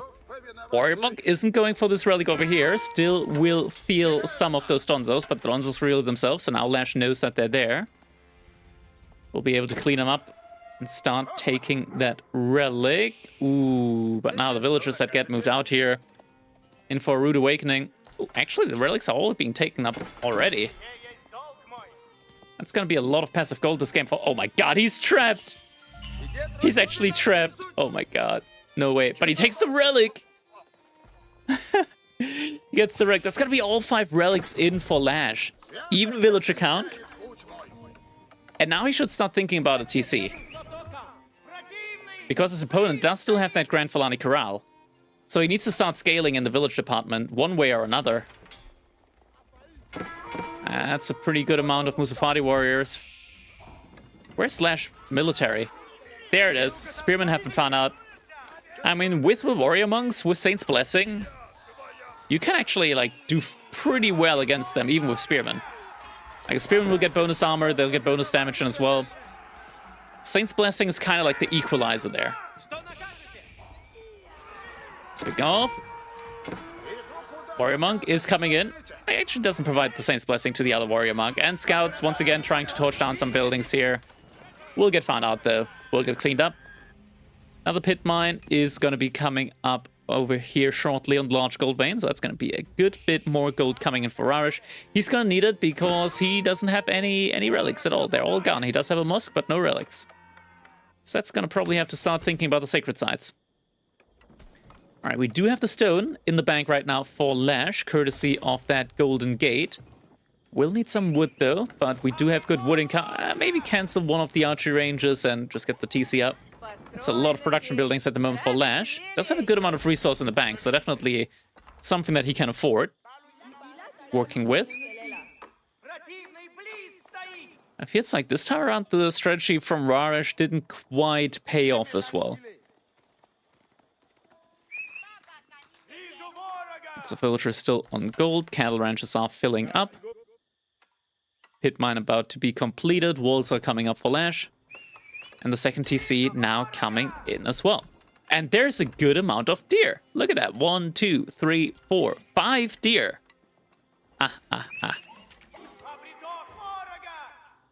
Yeah, it's gonna be pretty good food income over there. And it's gonna be another 1,500 food going Lash's way. Close to 2k even. Right now, Rarish, though, he's got that full cattle transition going for him. How many cattle are we on? 17 out of 20 right now. He's definitely looking good, over 1,000 food per minute. Lash, he's got a little bit of a food downtime now. He did just go for a TC. He did move villagers out to deer. It's going to take a while for him to get that food income up. He did have a good food bank. That now needs to manifest into actually having food in the bank. Once again, or like consistent food income. Wolf coming out here. We do have a sofa. Is he going to see the villagers? He's going to see the villagers. He was on tech move, so that's going to be 2 villagers going down here. We're trying to build up that wall. Wall already up over here.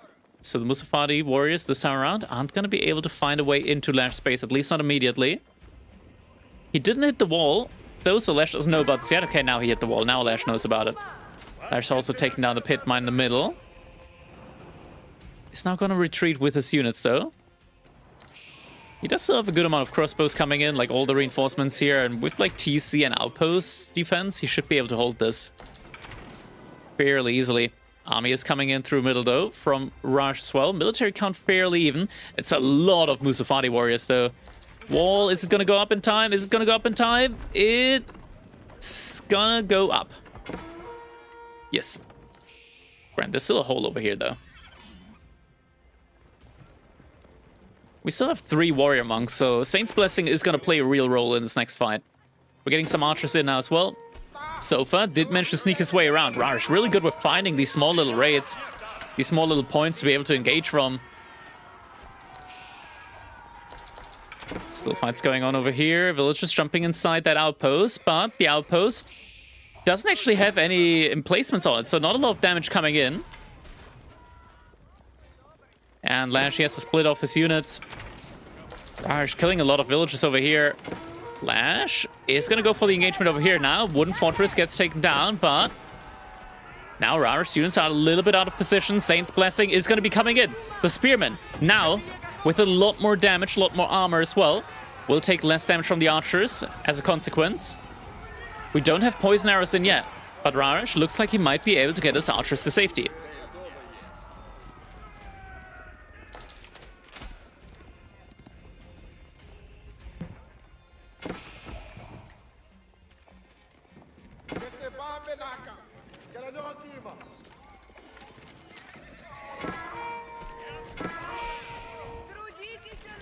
Sofa's getting taken down in the wood line. Lash still having those crossbows left over, but now Lash is behind in the economy. Rarish on 1 TC, but with the Grand Felani Corral, his food income is looking pretty good. Lash is still also with a good amount of food income, but the other resource, he's lacking behind. He's falling behind. And Rarish behind us, he can just go up into Imperial Age now. He's banking up a lot of resource behind this. Don't think he wants to go up to Imperial Age quite yet, though. At least needs to mass up a couple more units, because if Lash just dives him now, then he would still be able to take some good fights.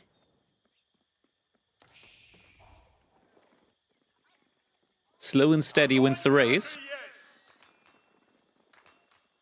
So if Rarish is going to be in a position to like age up while having equal military, then he's going to be in a pretty good spot.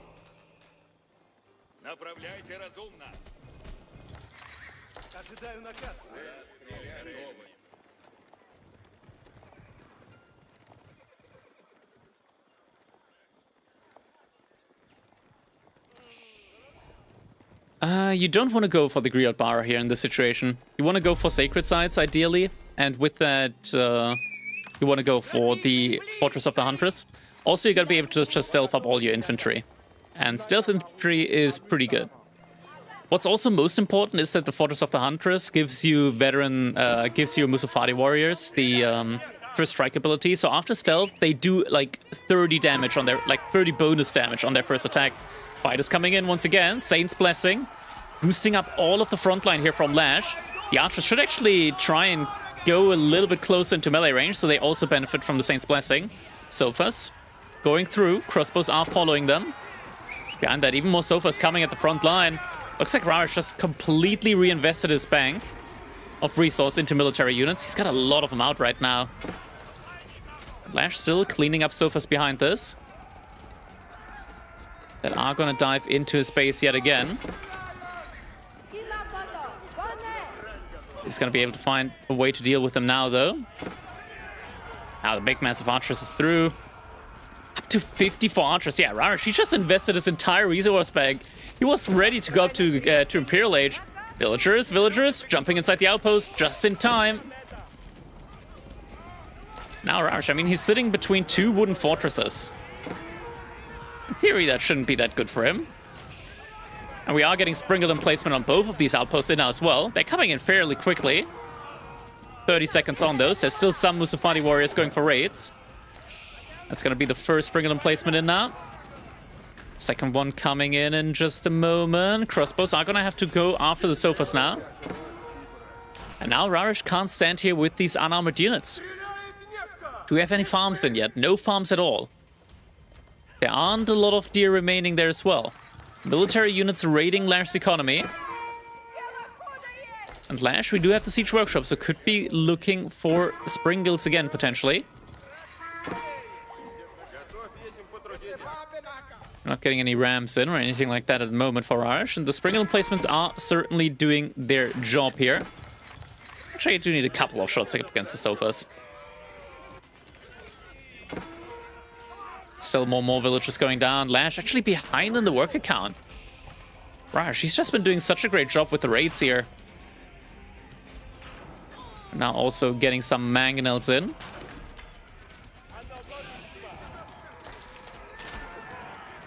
Still just a lot of archers. He's just focused onto the wooden fortress at the moment, though.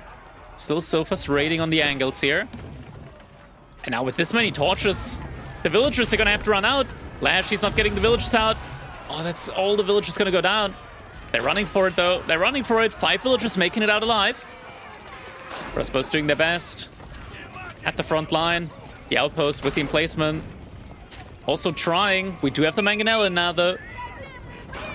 So Rarish is going to fall back at least for the time being. Never mind, he's still going. He doesn't fear no mangonel. More shots coming in, and behind this, there's still a single Sofa causing idle time in the back of the base. Slash gonna be able to hold. Rarish behind this, almost able to go up to Imperial Age again.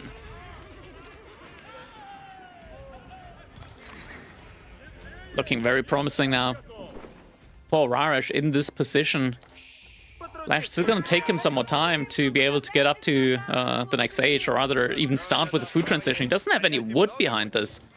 Getting some farms in now. Percy's even out on the gold mine, a large gold mine in front of Lash's base now. Gathering all of that up.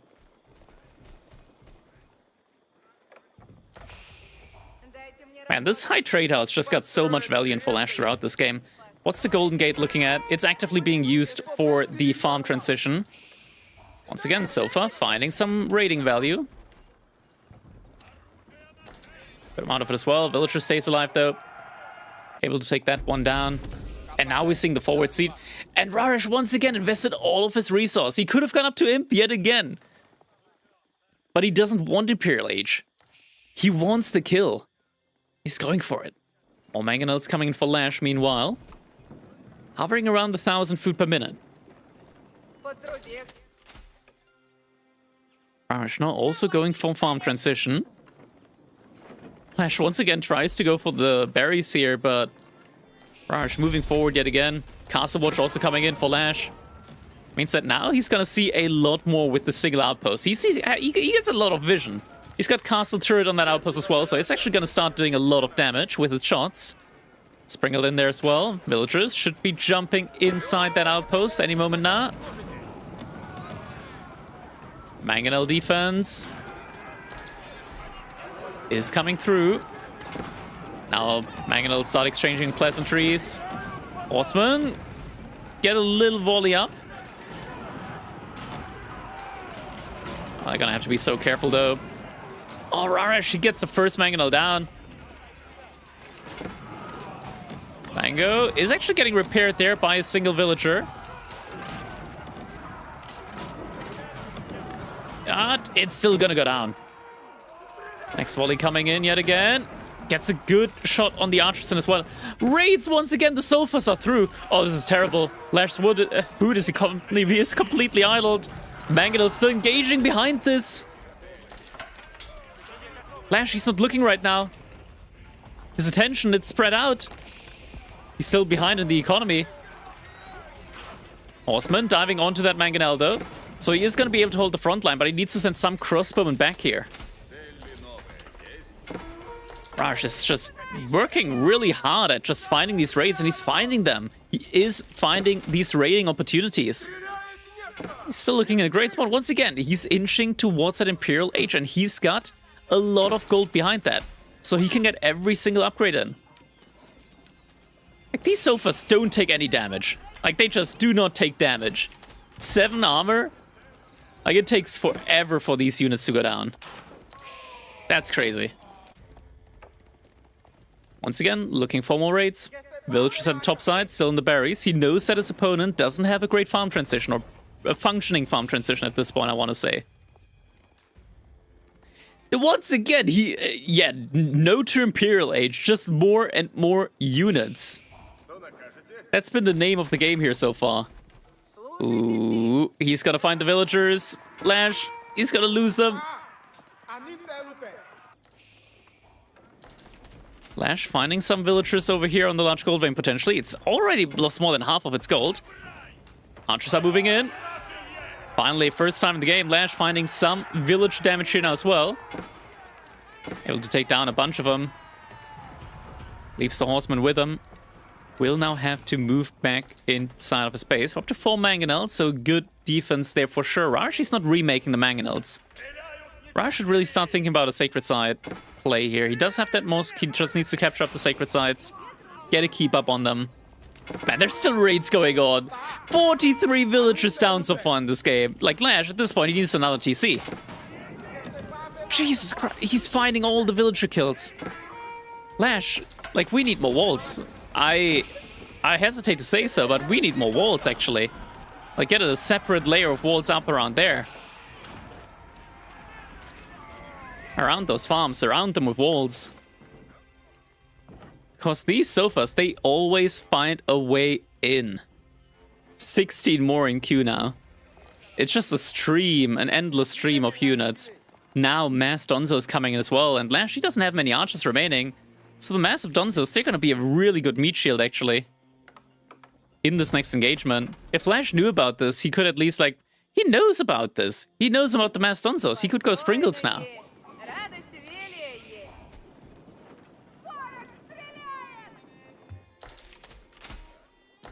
Lash, he's below 600, 700-ish food per minute.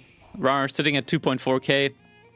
Any moment now he's gonna go Imperial Age, right? Like any moment. He's almost at 200 out. Actually, not almost. He can pump more units, be at 200 out, 200 pop, and then go Imperial Age. He hasn't decided to do so yet. He's got his own second TC behind this now.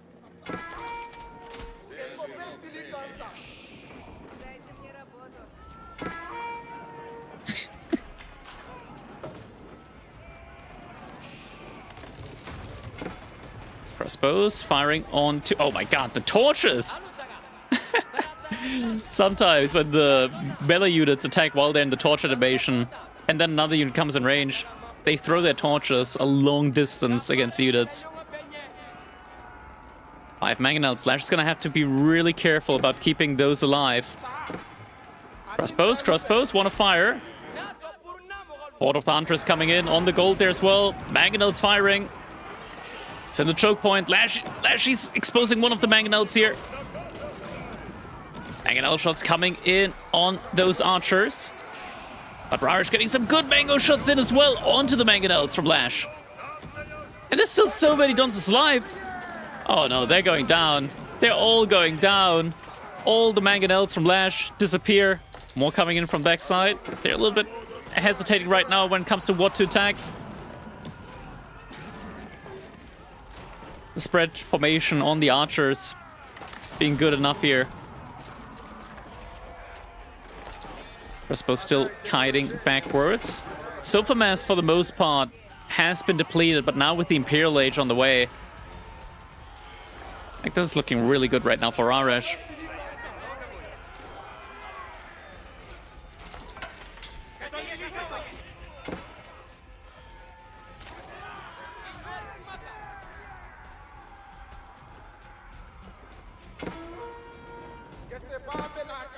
The sofas, once again, they just go all the way around.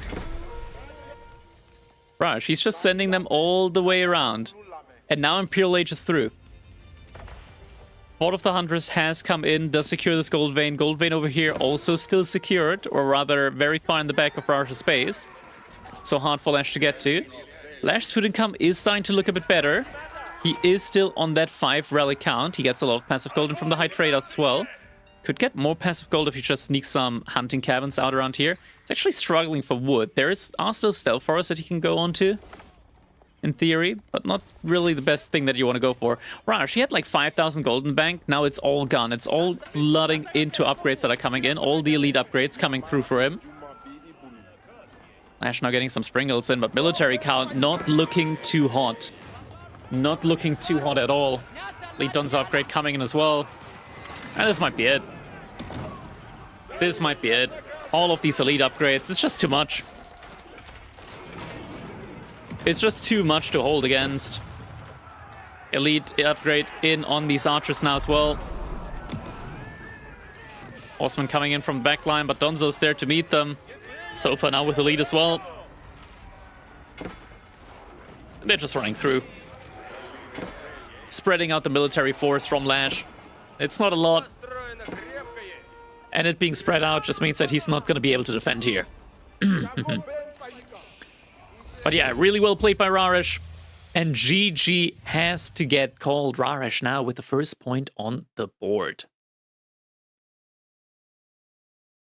Nice one. Well played by Raresh. Looking good.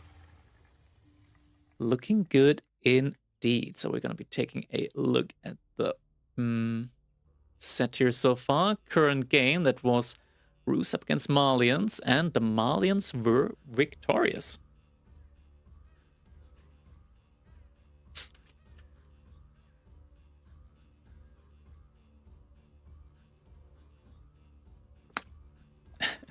Are we going to see a Pork Japan game now? We do have the potential. There most certainly is a potential for a Japan game. Gonna have to wait and see which one it's gonna be, though.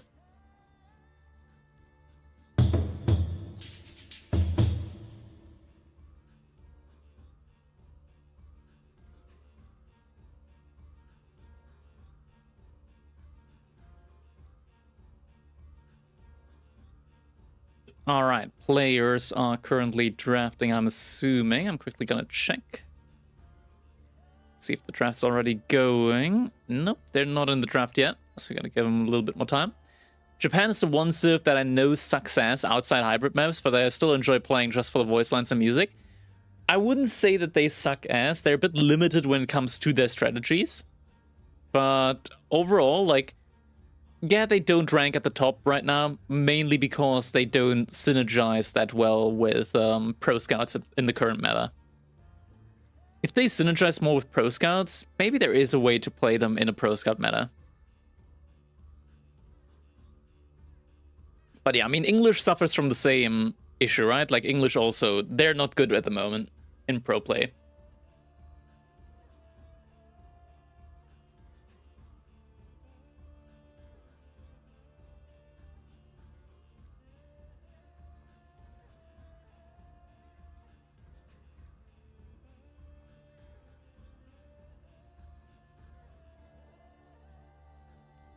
All right, we do have the next draft coming in, and it is indeed going to be Mongols up against Japan.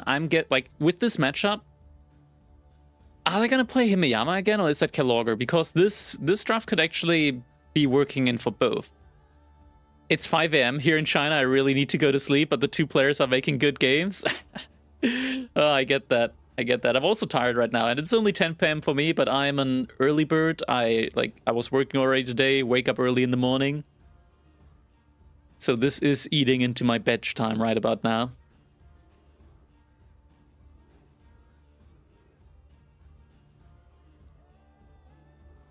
But we're holding on. We're holding on.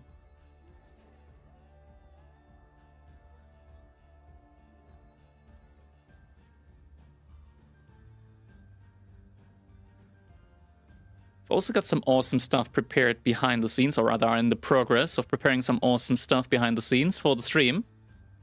By the way, we're gonna be going to the Hamburg LAN event, the Garrison event for Age of Empires. It's gonna be very exciting. It's a main Age of Empires 2 event. There is an amateur Age of Empires 4 event hosted there as well. But it actually got so much prize money that now we actually see some really high-profile players there as well. Like, we're getting Beastie, we're getting Demuin, Onside, Baltune, Louis MT, CSO.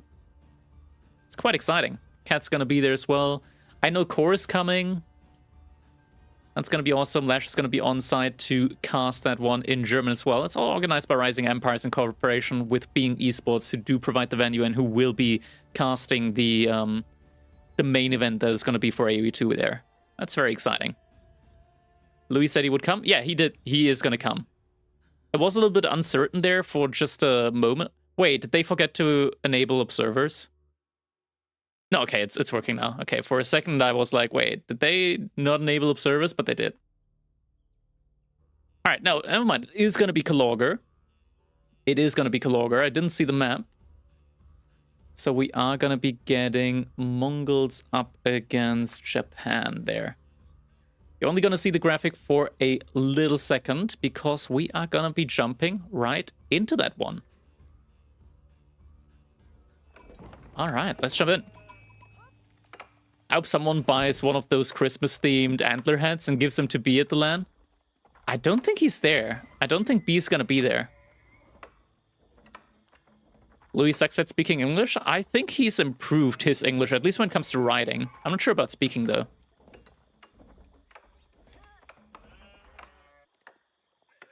Yeah, but as far as I know, B isn't gonna be there. He didn't play the qualifiers. I know Cat is gonna be there, but I would be surprised if B went there. There aren't any sheep, by the way, on this map, so it doesn't really make sense. Like, there are a couple of sheep surrounding your base at the beginning, but other than that, there aren't gonna be any more sheep. Look at this. This is a very nice spawn for Lash. Back gold, TC right next to the Uvu. Like, this is a very good spawn for Lash right now. Villager should also already be moving out to get a dock up, or... is he gonna go for a dock? No, he's gonna go for a barracks. Okay, so gonna go for a barracks in order to deny the dock of his opponent that he did spot out. Yeah, it is indeed one brave dock. Not sure if Rausch can get fuel age in time, and like the fishing ships on this map, they are anything but safe. They're anything but safe. But yeah, this is a beautiful base here right now for Lash. Like, he doesn't even need to make that many spearmen. Like, get like 5 spearmen out. After that, you can just accrue the stone, maybe even double produce some villagers. With the Uvu, could also be nice. Actually, we are getting a barracks response from Raresh. I hope it's not gonna be Dark Age Samurai. Dark Age Samurai suck, dude. They actually just suck so much. It's way better to just have more spearmen out. They did reduce the train time from Samurai, but I don't, like, they're still just so slow. They're still just way too slow. And yeah, we are getting Spearmen, and that's the correct choice. I wouldn't really want to make Samurai in this situation. Like, instead of, they reduced the train time from, like, I think it was 23 or 25 to 20 seconds. But Spearmen still produce a lot faster, and Samurai are slow. So slow.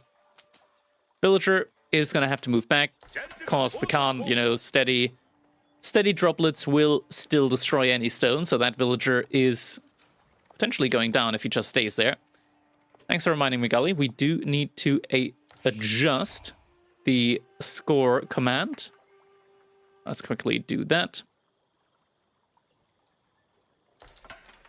There's so many H's in the name from Raresh. One immediately after the R? Damn. There we go. Fix that one up. Right now, Spearman Archer... oh, no, we are getting Samurai. Look at that one. 8 damage. It's only 1 more than Spearman. Grant, he does have 2 melee armor. He attacks a little bit faster. But HP is still fairly similar, and he's so slow. He's so slow. It does not feel good to make them. And they cost so many resources as well. Like Lash, he can just wait, gather up a couple more spearmen, and then he can easily like take the fight, mass around. Such an ass unit. Yeah, it's not great. And the Khan can also just take down the deflective armor every time. And I think Lash is fighting this a little bit early. But he is microing back the weak spearman. Ooh, not quick enough though. Yeah, he's just gonna chase this one down. And 3 spearmen are gonna be enough to deal with that samurai. Oh, we're getting more samurai in. Not like he can heal this one. Movement speed comes in. Can't even tanking up a shot there. And yeah, the samurai, they're not really... They ain't it, chief. They're not it, chief. Not at all. More coming in. Raj is gonna have to fall, well, back for a little bit. He's like a couple more in still. But actually behind this, like, Raj is still ahead in the economy, thanks to the 3 fishing ships that he has. So eco-wise, he is actually looking good. Where are the remaining 5 spearmen from Lash? They're all still moving out. I mean, if the spearmen were here right now, that would be great. They're not here yet, though. We're getting even more samurai. He's just committing now. He's actually committed now to the Dark Age samurai. At least deflective armor is in.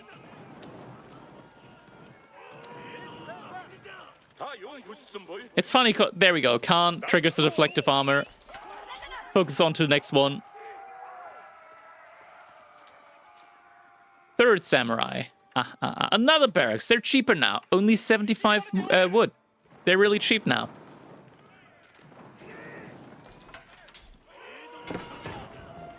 Samurai coming in. I mean, with the 3rd one, maybe Lash is gonna be a little bit less incentivized to take these fights.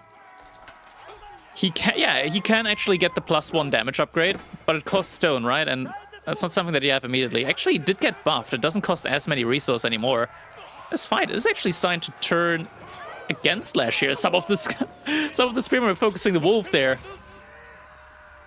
I mean, where are the remaining 7 spearmen from Lash? Like, there's 2 over here. Like, he's got only 3 there. Where are the other spearmen? Ooh, he towered the gold. Raj didn't lose a villager, though, and he does have enough gold for the Coca Township. That is coming in now.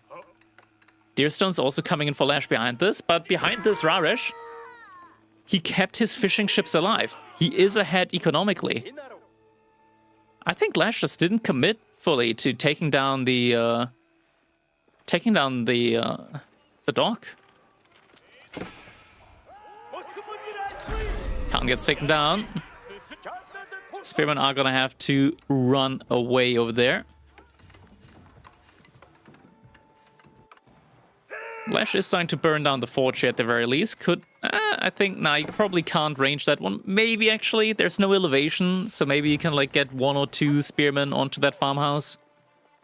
It's gonna take a while to go down, though. Oh, spearmen! Ah, not quite able to connect. Almost get the scout kill there. Not quite gonna be there. I believe this outpost doesn't... it doesn't actually spot the age up from Raresh. And now there are the spearmen. That's a lot of samurai. 5 samurai right now. Did get the torch, though. The burn-in on that forge. And we are immediately gonna be seeing that hardened upgrade on the samurai. More spearmen coming in from Lash. They do get that bonus movement speed aura, though, with the Yam. And we are also seeing arrow slits coming through. Ooh, one of the weak spearmen did get taken down. Yeah, Lash right now, he just wants to wait for arrow slits to come through. Once arrow slits is through, this outpost does a lot more damage against these armored units.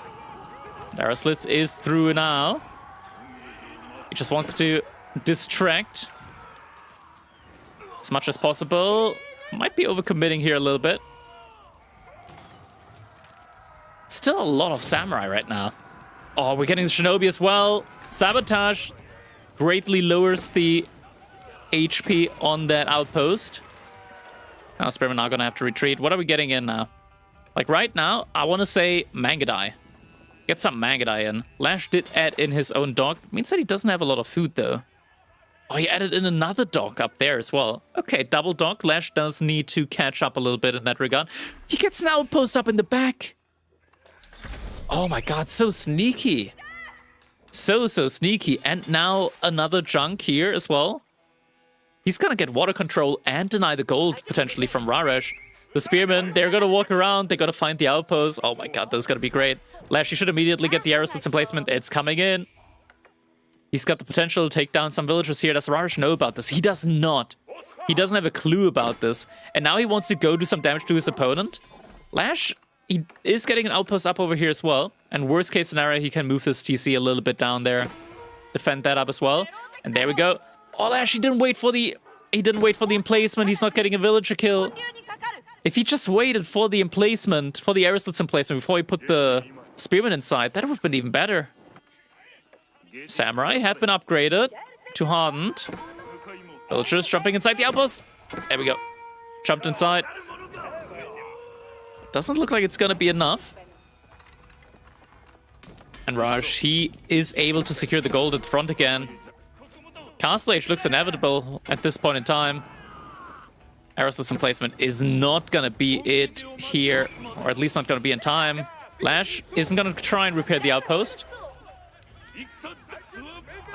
Pierce Armor's already in on the Samurai. They're very tanky at the moment.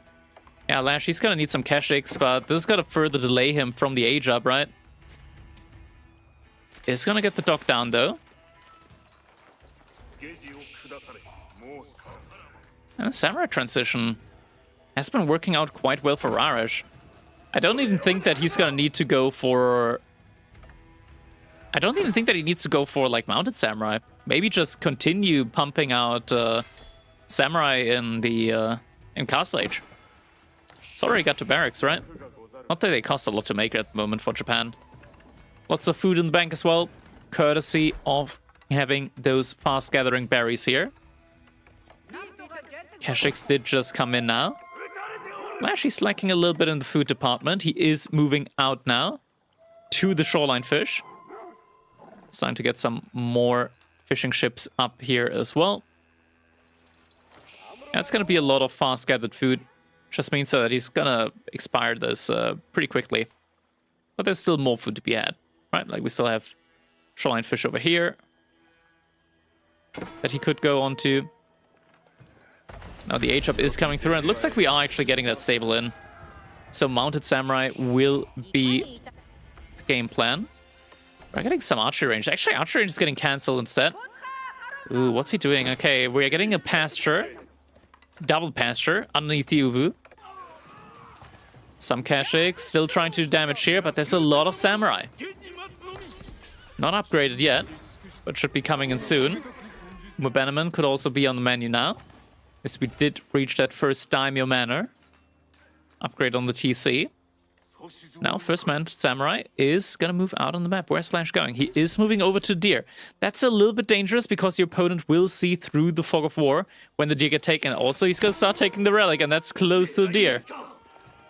All these minute little details can add up here in the situation. Lots of villagers for Lash on gold. But the Mounted Samurai is coming in. Lash, is he gonna realize? Doesn't look like it. Charge is coming through. First villager is gonna get taken down. And this Keshik, he's gonna take a while to go down. First relic does get picked up. Keshiks finding a villager kill over here. Spearman inside the base of Lash. So he is gonna have some means to defend against this. He does also have bonus movement speed thanks to Yam Aura. Gets put off the gold once again. Grant, he does have enough gold for the age up. Ah, villager gets left behind. But these raids from Raj right now, once again, he's in a situation where he's getting hurt by a lot of raids. Spearman moving in though, lots of movement speed on these guys. And Raj, he's not quick enough in this situation. 1.44 tiles per second, this is the Mongol strength. Just having all of that movement speed. Ooh, Lash, he's gotta be careful. Maybe invest into a demo ship, but it's gonna further delay your castle age time. It might be worth getting a demo ship against this many samurai. Just decide against it though, and we are getting that Kurultai in. With the Kurultai, you will also want to get superior mobility just in order to be able to really pack and unpack that Kurultai at a good pace. Lash is ahead in the economy, so this castle age up now is going to help him out a lot. Once again, I feel like if it just weren't for the Mounted Samurai, if Raj just went for the mass normal Samurai play, this could have been great for him. Now it feels like he's kind of missed the timing window that he had. Mounted Samurai also getting found out there, getting taken down. Movement speed error potentially could mean that the Spearman could get another shot off, but doesn't get pulled. Outpost coming up on the deer now as well. Oh, the Mounted Samurai didn't move far enough. Oh, he gets taken down once again. The outpost is still up for Lash here. H-up now coming through as well. Mounted Samurai are going to start taking that down. We do only have one relic in at the moment for Arash. Shinto Priest is moving out to the next couple of relics out on the map. Uwu is about to expire. We are getting some double-produced crossbows in now. There are some very low HP Samurai. Lash is targeting those down. But the outpost is going to go down nonetheless at the end of the day.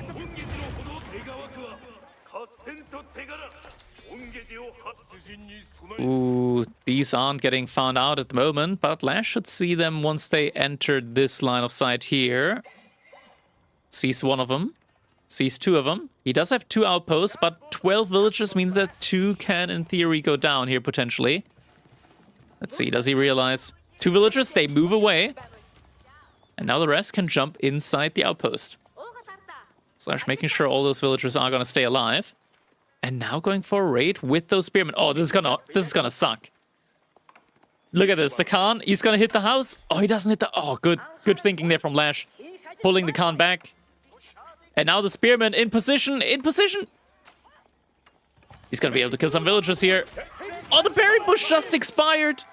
Just expired, so the villagers didn't get trapped in between the berry bush. Oh, the timing there. And Raj able to get away with most of the villagers, only losing one there in the end. Outpost here, double emplacement. But doesn't look like it's gonna be enough. Lashy hasn't reacted yet. Villagers, they're gonna have to run. Villagers! Villagers! Reach! He's noticed now. Villagers are getting pulled. But that is gonna be 4 villagers that died here. Now, the villagers are going to be quick to run away as long as the Yamara remains. So Lash, if he intends to run, he needs to do it while the Yamara is still up. But it's a lot of Samurai now. I feel like if Raj just did this from the beginning, he could have potentially gotten Lash into a checkmate-style spot right now. We are still seeing more crossbows coming in. Kurultai, where'd the Kurultai move? Kurultai's just in the middle of the map. Shinto Priest still out trying to gather up relics. Now gets picked up over here as well. Lash needs another Uwu. Granted, he is still getting the benefit from this Uwu right here. Gets the sheep in a good bit earlier. Relic is being patrolled onto. Ooh, these are actually fully fledged berry bushes. So these are 4 berry bushes. A normal berry pack has like 6 of them. That's still a lot of food right there. Even though it looks very small. Samurai still just doing their samurai kind of thing at the moment, but we are starting to mess up a lot of crossbows. But now the transition into Honor Geisha happens. Got Yorishiros in both of the barracks. That's kind of a waste when you consider that barracks are now worth only 75 wood. And there's not really a timing window that Raj needs to hit right now with these. So I think like Raj could have just put up like 3-4 additional barracks instead of putting the Yoroshiros inside them. You're better off putting the Yoroshiro inside of a lumber camp than putting it inside of a barracks there. Are we getting a demo ship in? Doesn't look like it. No demo ship. Looks like villagers are gonna start to try and move out. At least we didn't have a farmhouse positioned over here. Don't see any villagers moving quite yet. Raj, for the time being, just kind of stuck inside of his base. Let's have a good amount of military, though. And the Honor Geisha count is starting to grow as well.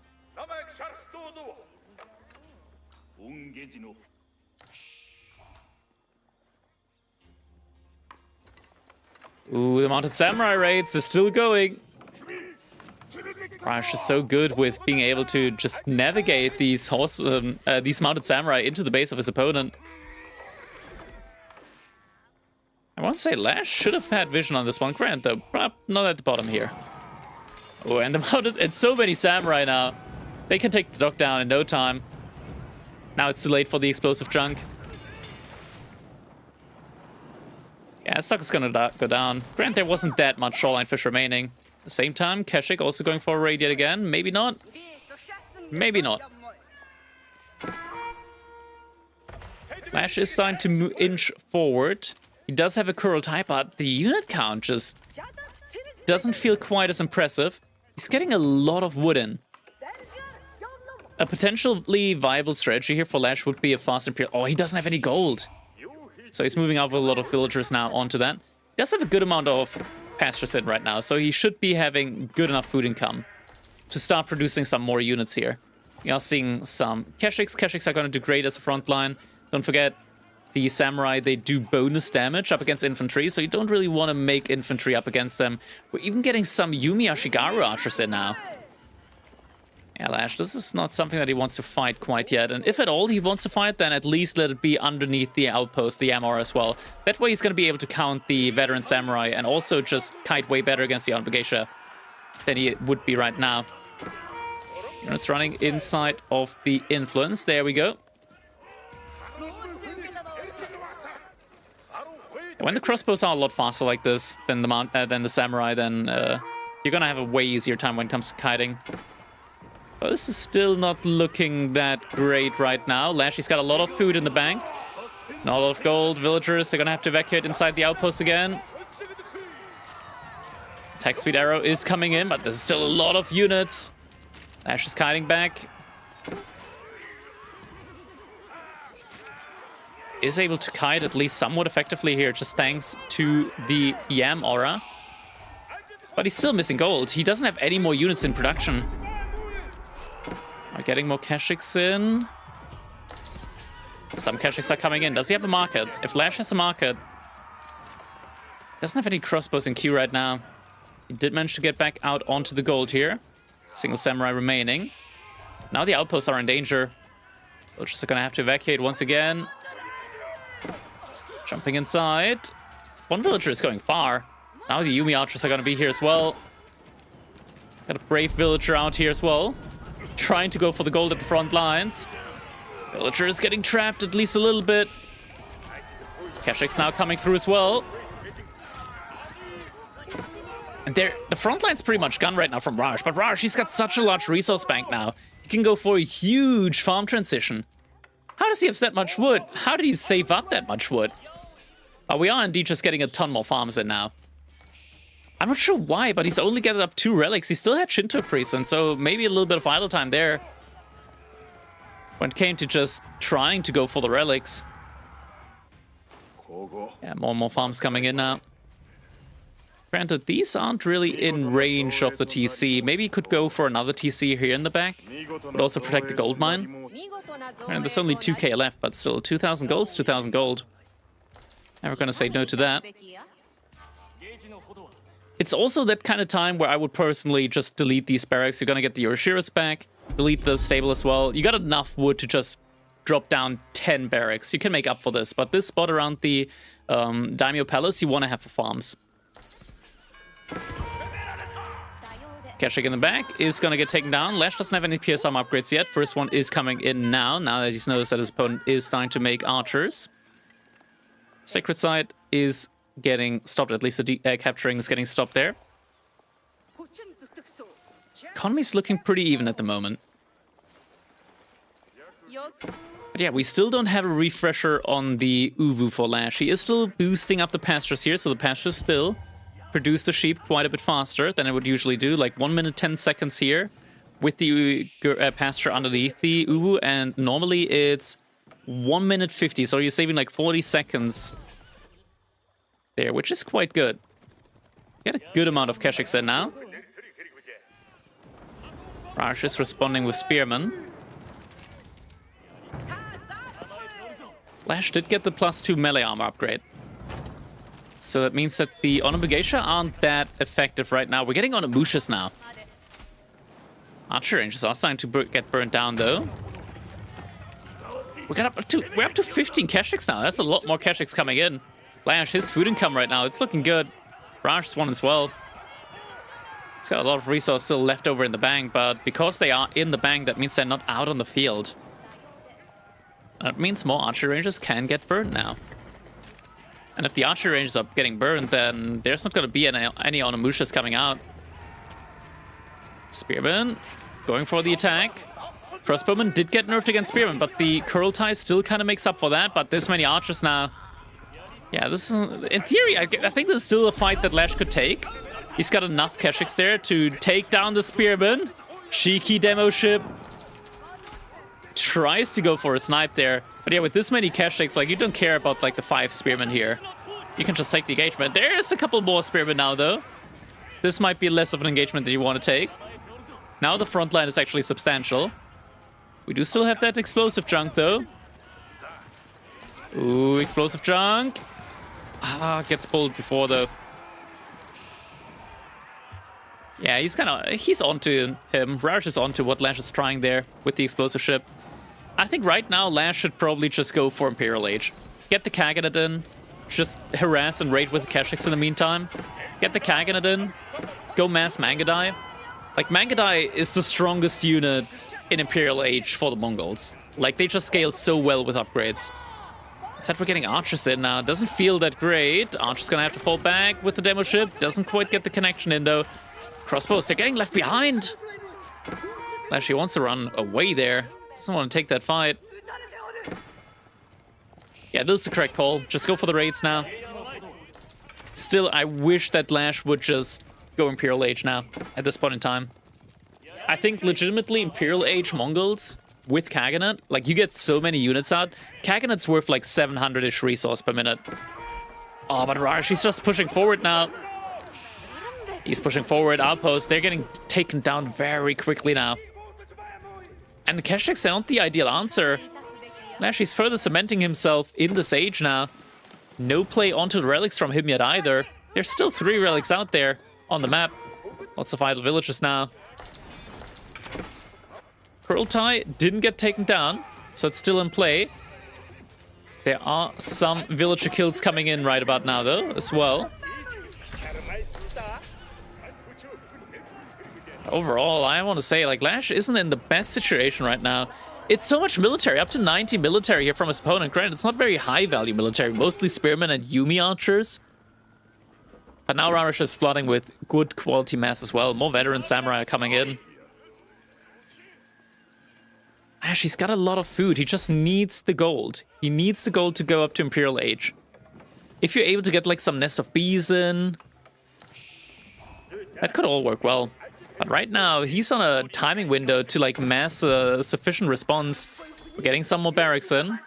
Do we have a market? We do have a market. Lash might want to start selling a little bit of food here. There's a massive military now.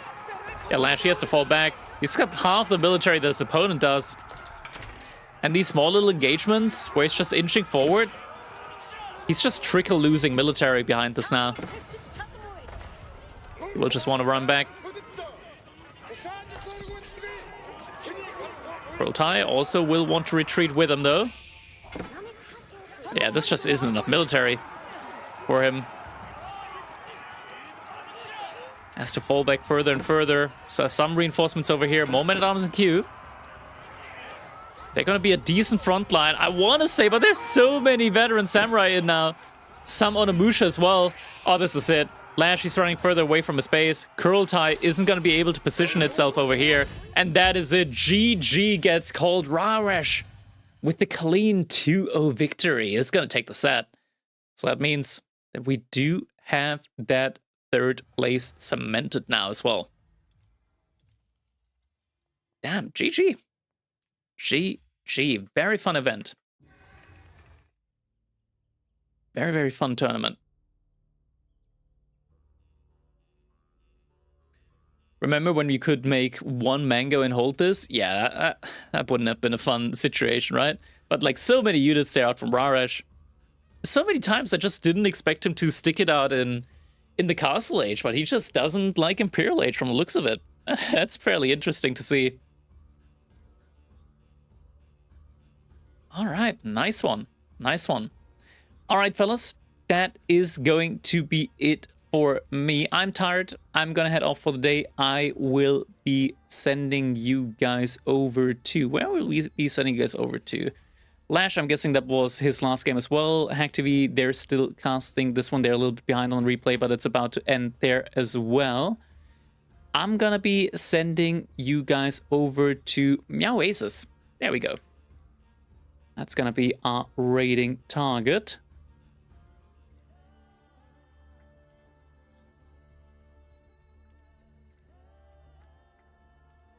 Thank you, Hero. All right, I'm going to be sending you guys over to Meowasis. Thank you guys so much for watching. Make sure you follow the stream. That way you get notified whenever we do go live here on Twitch. Thank you guys so much for watching, and hope I see you all in the next one. Have a good one.